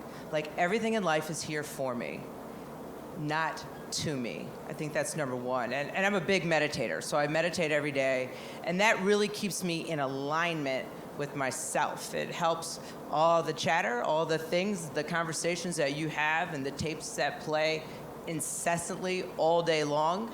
It kind of helps keep me centered and grounded and clear. And my tapes play all the time. You shouldn't have done that. Why'd you do that? Why'd you say that? Oh my goodness, what are they gonna think? Blah, blah, blah, blah, blah. But what it does is it brings me back to center. And then it helps me self-check. And then from an external standpoint, what I do is, number one, in my company, It's very important for me, and it's very important for me to have my employees know that, number one, I see you and you matter. And when people feel that you see them for who they are and that they have value and you see their inherent value for who they are as human beings, it's amazing how the landscape changes. We bring in public speakers, we bring in motivational speakers, and remind you, this is a highway construction company. The highest level of education generally is about high school. The biggest motivational talk most of our employees ever heard was the doom and gloom from the pastor at church. And so we are really changing how people think and how people see themselves, not only as employees, but as human beings, as a person. And so if you can change and really grasp the concept that you matter and who you are is important and what you do makes a difference, you can take that here, you can take that to your families, you can now have a conversation with your children, and you can take that back out into your community. And that's what we do. Excellent. Excellent.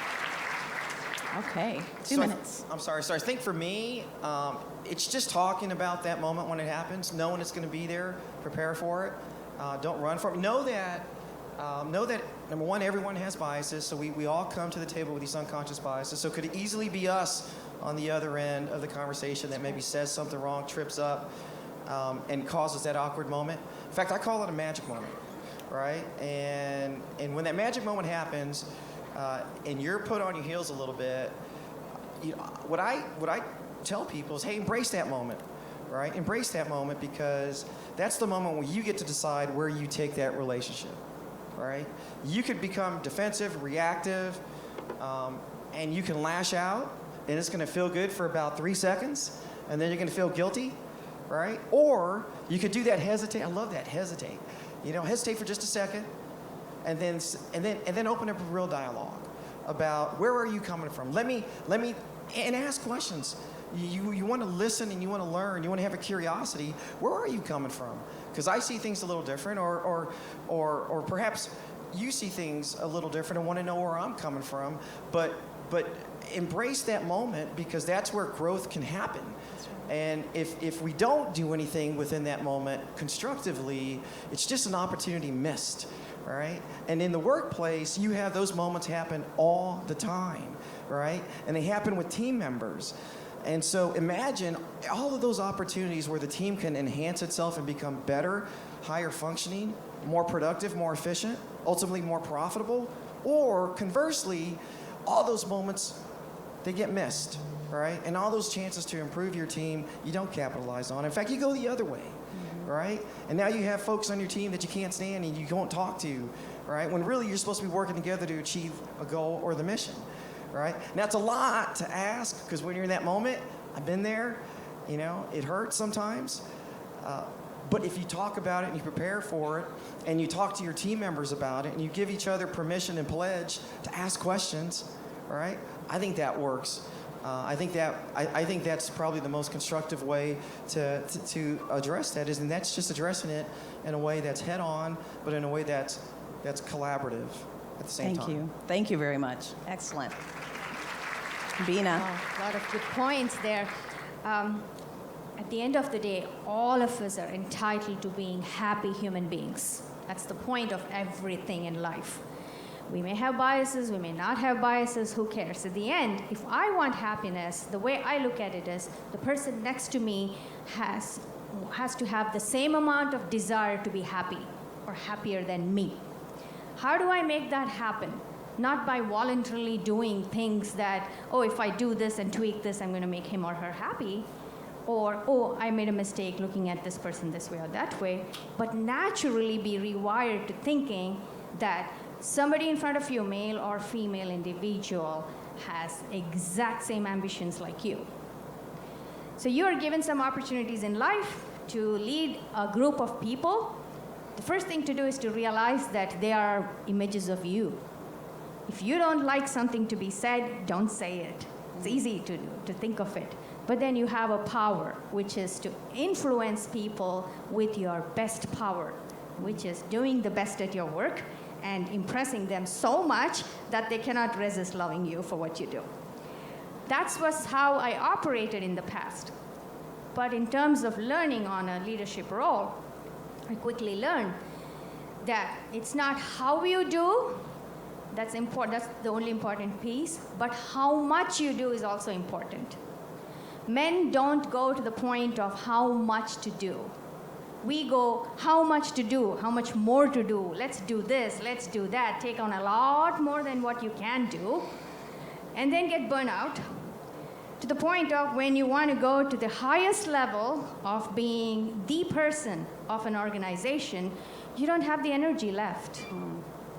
So the mistake we are making, I think I'm realizing, it's not a mistake, it's again rethinking all of this is, it comes from how we have things to do at home. If we want to bake something, we just go bake it. We don't ask for dad, father, brother, sister to come help us out, we just do it. Laundry, we just do it. This is the same thing we take to our work. If something can be done, it's much easier for us to do than for somebody else to do. We just take it on and do more and more and more.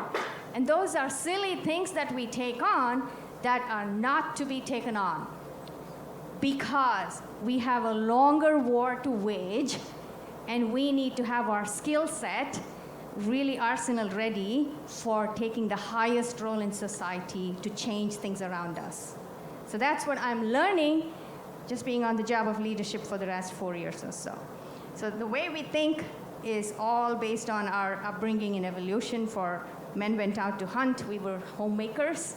We can do more things, but the way we think is changing, and it'll be phenomenally different for future generations. The rest of the world is still behind. I mean, one of the big advantages of coming from an outside country like Yasmin or my panelists here, some of you for sure, is we get that clarity because we can compare notes for how privileged we are. And then to take it to a higher level for understanding that we have so much power to wield, it's just unbelievable, unbelievable grace. So hopefully you take my story and realize that work a little less on those less important things, but keep your eye on the highest of leadership. That's how we change the world. Excellent, thank you. Musette. So a tool that I use and a tool that we actually teach to Bon Secours Mercy Health associates, so it's something that I personally use as well, is it's called the 3 R's. And so basically what it is recognize, so recognize your bias, reflect on your bias, and reduce your bias. You're never going to be able to get rid of your bias, right? You're always going to have biases. I do diversity and inclusion work, and I have my own biases. And so this really works with either someone kind of coming at you with a bias or you having a bias at somebody. And so I know I always, even at the end of the day, I kind of sit. My reflecting time is my coffee and outside my patio, and I sit there and I kind of reflect on conversations, making sure that in meetings I include everybody, making sure that I did not really disinclude as somebody, and just making sure that my biases were not in play that day and doing it all over again the next day. And so just making sure that you practice those 3 R's, it's really that pause. And it's really been helpful, I know, to people at Bon Secours Mercy Health, because they're like, okay, I never thought about it that way. And biases is not just gender. You can have biases about everything. Literally, anything. So think about it also from a kind of a wide range of things. Thank you. Excellent. Well, can we give them a thank you?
Now I'm going to introduce a few women who are going to tell us more about a new LPGA campaign called Drive On, about diversity and inclusiveness.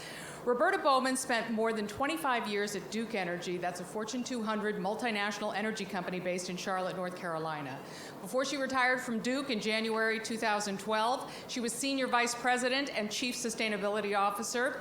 Roberta served as an independent director of the Ladies Professional Golf Association.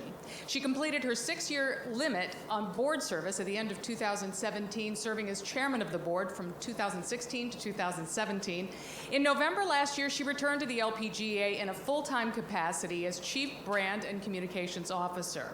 Now, in this newly established position as a member of the LPGA's executive leadership team, Roberta oversees communication, public relations, television, website digital, social media, branding, marketing, and the LPGA's creative department. In other words, if you want something or if you want everything done, ask a woman. So please welcome to our Women's Summit stage, Roberta Bowman.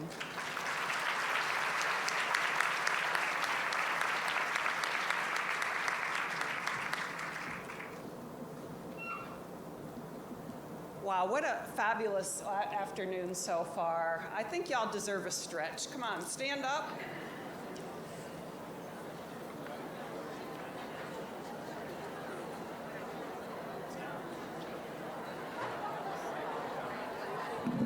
All right, good job.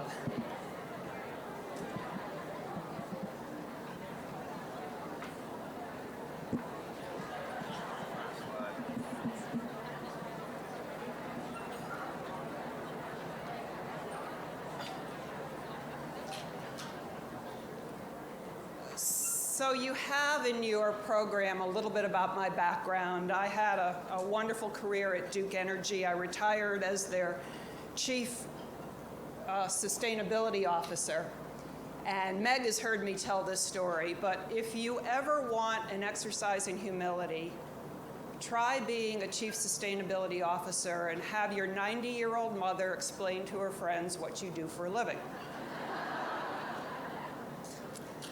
Late in her life, my mother lived in a retirement home, and she and her friends would play their favorite game. And it's not bridge, and it's not Jeopardy, but it's whose children are the most successful. Well, I was visiting my mother one day, and she was talking about my brother, who has been very successful in the hospitality industry. We talked about my sister in the medical profession, and with a wave of her hand, she pointed to me and she said, "And my youngest daughter, Roberta. Well, she is Duke Energy's chief suppository officer."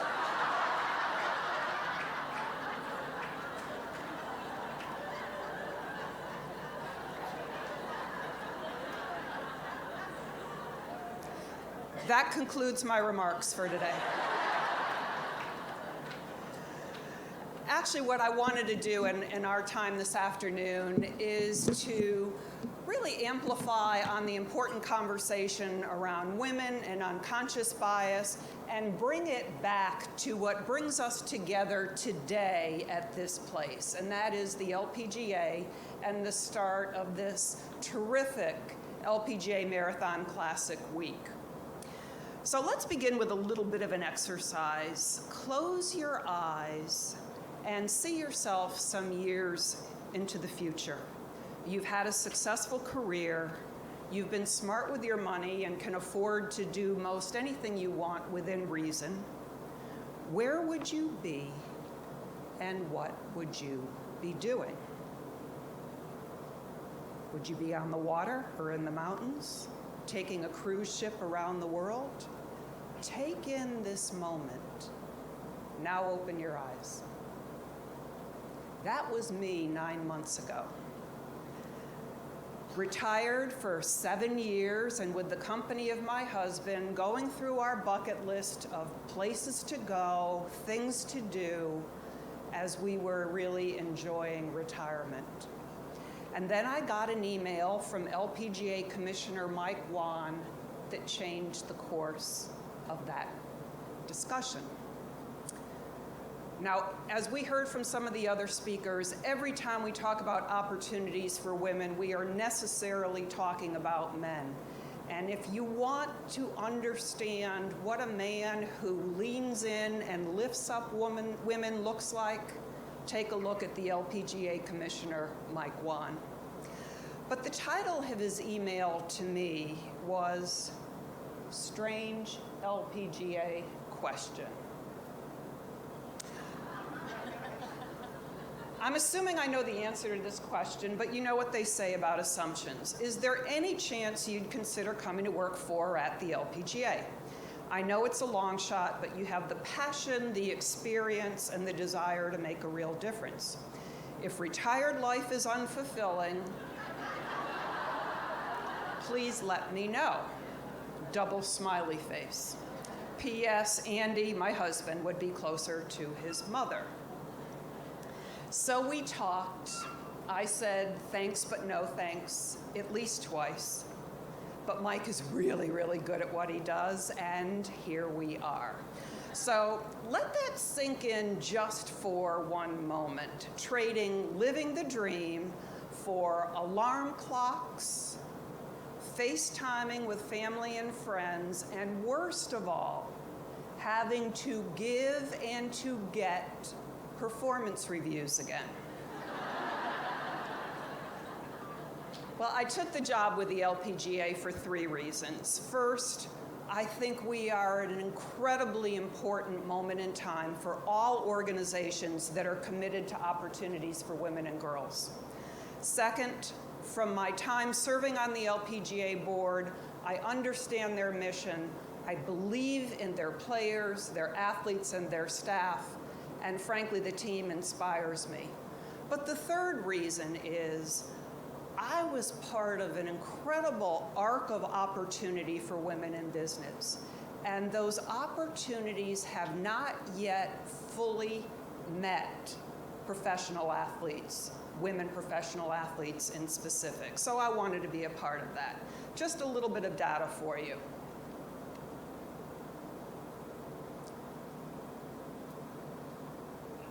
Percent of global investment in corporate sports sponsorships directed to women's sports. Ladies and gentlemen here, 0.4%.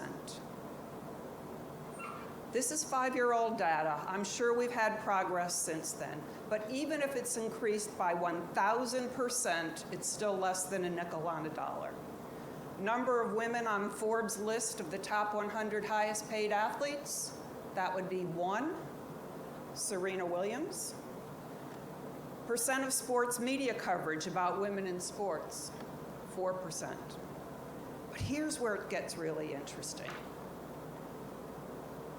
Percent of people interested in women's sports, 84%. Now, I don't know if this is a case of long-held unconscious bias or whether the media and corporate marketers are actually lagging behind an important cultural shift.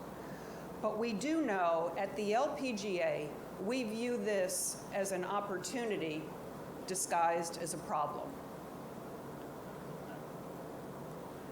And in response, we have a 2-pronged strategy. First, reframing the business case for women's sports, and secondly, refreshing our brand. Visionary companies like those that are here at the LPGA Marathon Classic are really leading this new business case for women's sports. Our corporate partners are seeing a new value proposition, one that extends beyond our traditional strengths of a terrific sports hospitality franchise and great convening event, the most personable and engageable athletes in sports, and of course, our global footprint. We are finding that for many of our corporate partners, working with the LPGA is more than a sponsorship. It is a value statement. These companies know that for values to gain real traction, they need to pull through every corporate policy, every corporate decision, and every line of corporate spending, including sports sponsorships. To our partners, the LPGA represents a positive, visible, authentic example of diversity, inclusion, authenticity, and opportunities for women. Forums like this one, bringing together leading businesswomen with the LPGA, are now being held at nearly half of our events around the world. These events help introduce more women to golf, but just as importantly, to the important relationship equity that comes from golf, both for business and for pleasure. Additionally, sports have always been an incubator for character and leadership. And I think Notre Dame basketball coach Muffet McGraw said it well. We don't have enough female role models. We don't have enough visible women leaders. We don't have enough women in power. Where better than in sports for girls to watch for and learn how women lead? So to complement this changing business case, we also needed to refresh the LPGA brand. Our new positioning, as you heard, is Drive On. Drive On is obviously rooted in golf, but it's a much bigger idea. It is, to be a driver is to be a change agent, a driver of progress and opportunity and optimism. We launched Drive On back in March, and the response that we've had thus far has exceeded even our own high expectations. It's been a chance to reintroduce the LPGA to new businesses and new fans, and to build on our nearly 70-year history of creating opportunities for women and girls and making things better for the next generation. Of course, Drive On isn't just about golf, and it isn't just for women. It's about celebrating that fire inside when you discover your passion. It's about the motivating power of big dreams. And it's about the dedication, the resilience, and the sheer grit that it takes to excel. Every brand refresh needs a centerpiece, and ours is a 45-second film that's really different from what the LPGA has done in the past. True to who we are, but intended to resonate beyond our traditional fan base. Take a look.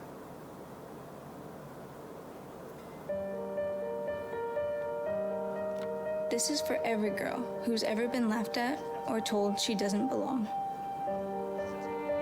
This is for every girl who's been told she's too loud, too quiet, too this or too that. This is for every girl who thinks her body isn't good enough. This is for every girl who feels she doesn't fit in. This is for every girl who's been told that success and kindness are two different things. This is for every girl who's been told to give up. This is us crushing it for you, so you can crush it for the next girl.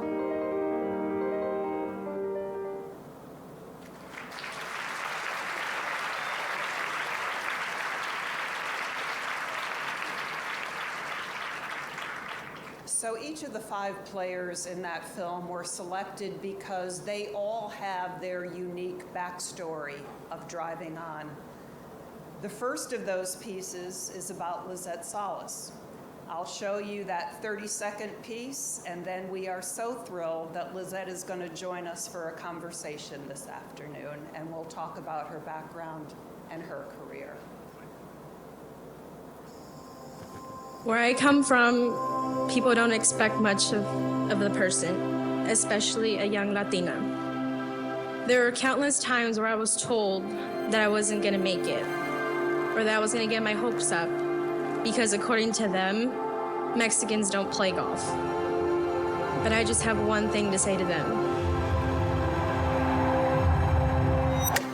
They do now.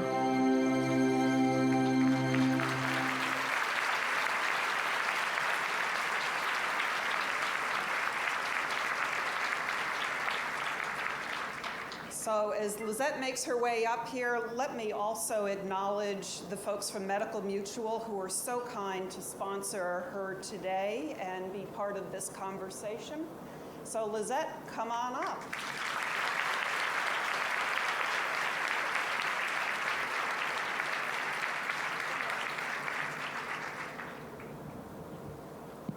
I think it's on. Hello? Hi.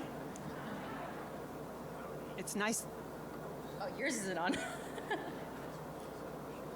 Hello? There you go. It's nice to be in your office. Thank you. Thanks for coming. So that is a short take on the commencement address that you gave in 2011. Yeah.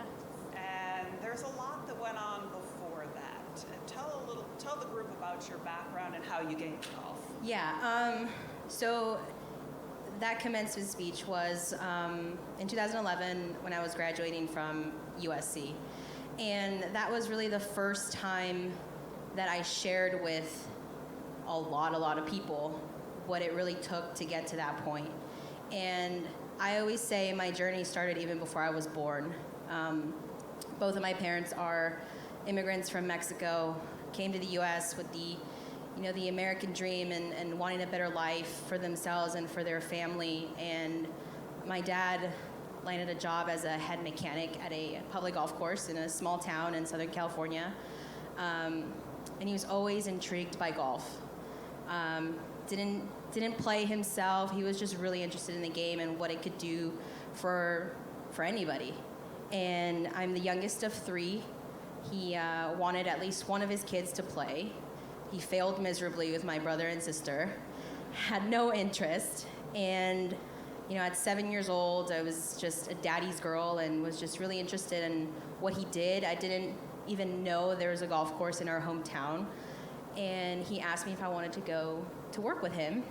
And so little Lizette tagged along, and I show up, and it's just green grass and balls flying everywhere. And I was just so interested on what this game is. And he handed me a golf club, and we just started practicing, father-daughter time. And his good friend, was the head professional at the time, and comes over and says, Ramon, I would really be interested in teaching your daughter. And we all know how golf is so expensive and pricey. And my dad said, thanks, but no thanks. Don't think we can, manage or have the finances to do it. Turns out my dad was doing side jobs for him on his free time, whether it be at his home or fixing his car, just so they would make that exchange and I would get a lesson every Saturday. My first lesson was how to dress properly. I showed up in jean shorts and a t-shirt and flip-flops. That was a big no-no. The next lesson was to not crack your knuckles. So, things like that. I started playing at 7 and played for the club and probably at 9 years old, and still I played with boys, and I didn't really see any females at the time, and just kept setting small goals, kept reaching them, and my parents struggled to put me in events and refinanced their house a few times, and but they weren't shy to tell me about it. They really wanted me to take advantage of every opportunity that I had, and I played on the high school boys team, and they did not like me one bit. I knew I was doing a good job when they wouldn't talk to me. So when I was a freshman, they hated me. By the time I was a senior, they're like, okay, well, she's gonna go places, so that turned into respect, which is obviously really nice. And my life changed when I got that call from the University of Southern California to play golf for them, and I was just terrified to fail. Didn't even know I was that good to play for a prestigious school like USC, and I was the first in my family to graduate from a 4-year school, and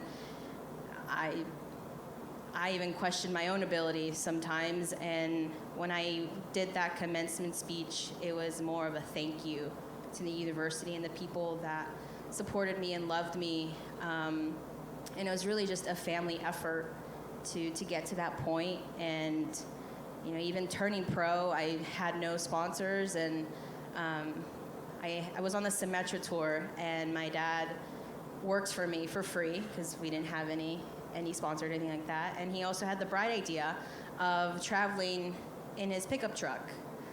And I said never again. I understand why he did it, to save a few dollars here and there, but to take naps in it at rest stops around the country is not fun. And it just made me realize that if I wanted to be one of the best in the world, I have to step up my game. And 8 years later, here I am, and it's just amazing how lucky I am to have the types of parents that I have, and to have the right people and the support from my communities and my school. So I'm just all around grateful for everything that has happened, even the bad. And I think I even said in the video, there's a lot of people that doubted my ability, and it's because of those people that I'm here today. And really, I was driven by their negativity and their bias and their limitations of me just because of my gender or my race or my height or body type. So thanks to them, I'm here today, and I'm just really grateful to be part of this Drive On campaign and to work with Roberta. So I'm gonna stop talking now.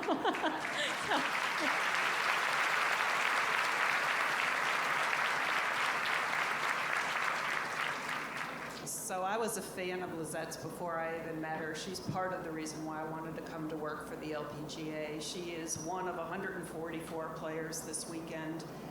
Everyone has their own personal story. Maybe they're not as dramatic as Lizette's, but they are all personal and meaningful. And there's a story of sacrifice and discipline and real focus.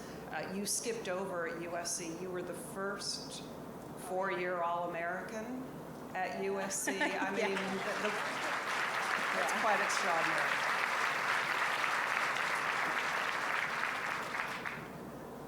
So most of our conversation this morning has been around unconscious bias. I think in the golf industry, we think of that as a promotion. We still deal with bias of the old-fashioned kind. You talked a little bit about how that fuels some of your power, your focus, just your commitment. What's it like to be an LPGA professional? What are some of the things that you encounter that this group might be interested in hearing about? Well, I just think there's a lot more to us than the sport portrays, than the media portrays. Like Roberta said, there's 144 different stories. And if those 144 can literally connect with every single person on this planet. And we're so relatable that it's honestly, it's a shame that we can't have that connection with the world, because there is this bias that we're just robots out here, and that there's not really much to us. We're just out here grinding away, and yes, we are, but we're more than just that. We're women, women of color, we're daughters, we're now moms. There's so many moms out here. So there's just a lot more to us. There's so much authenticity and individuality that the world needs to hear it. And it's places like these women's summits that we really get to share those stories with you, and get on a more personal level than just making birdies every week. So you agreed to be in the Drive On film, and that necessarily elevated you in a different way. Your story is now our story. Yeah. Was that a hard decision for you? Not necessarily hard. you question whether to put yourself in a vulnerable state and really share your story with the entire world, not knowing how they're going to react. I didn't do it necessarily for people to feel sorry for me. I really thought it was a way to thank the LPGA and thank our founders for doing the heavy work for the past 70 years. And 8 years into my career, I felt like it was my duty to go ahead and share what I went through so that the next generation doesn't have to go through that. Or even if they are going through that, know that there is a way out and there's a light at the end of the tunnel, and that all the struggle, blood, sweat, and tears are really worth it. And so when I got asked to do the Drive On campaign, it was pretty much a no-brainer. And I still get chills and choked up whenever I hear my own story, because that's 20 years in the making, and I wouldn't change it for anything else.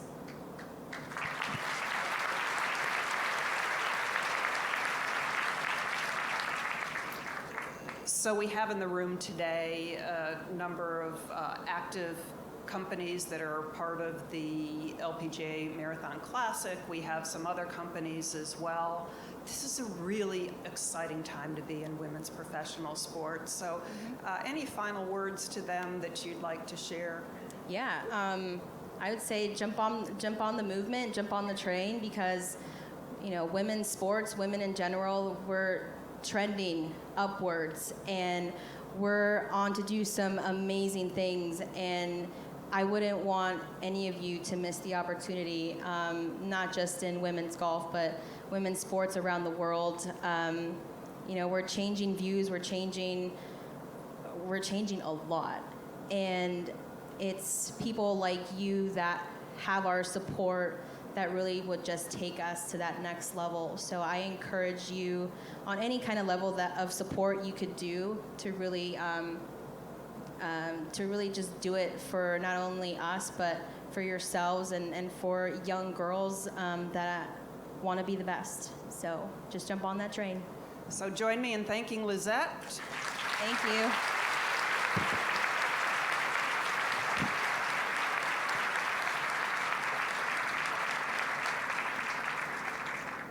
Yeah, I've been really lucky in life.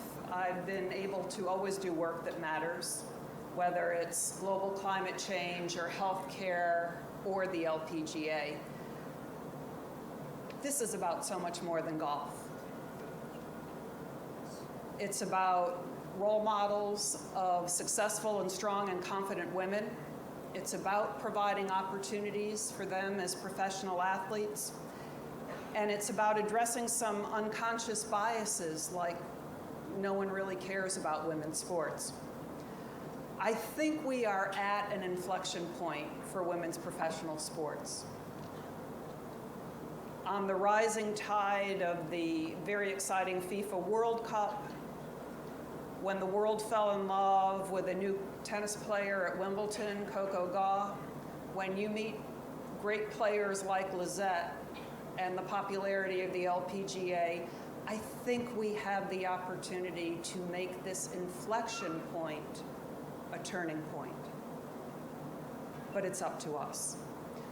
What you see on the screen are just a few ideas of things that you can do to make a difference. You all have badges.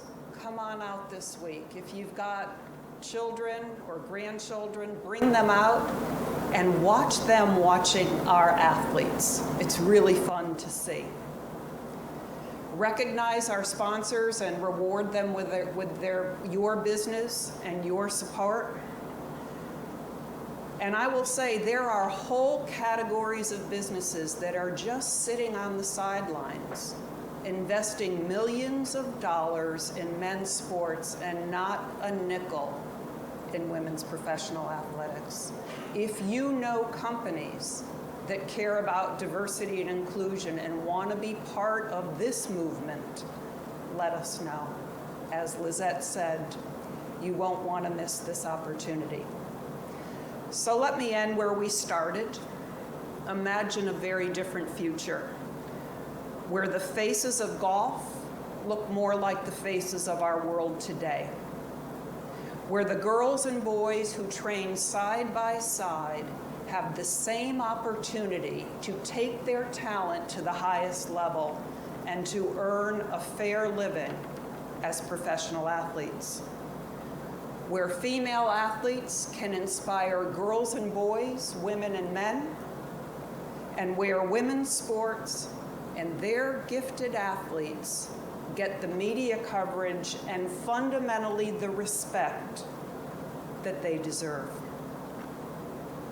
Look around the room today at the people and the companies that are investing in women's leadership on the golf course and off the golf course as well. Remember this moment, because you're a part of a really exciting change. Drive on, and thank you.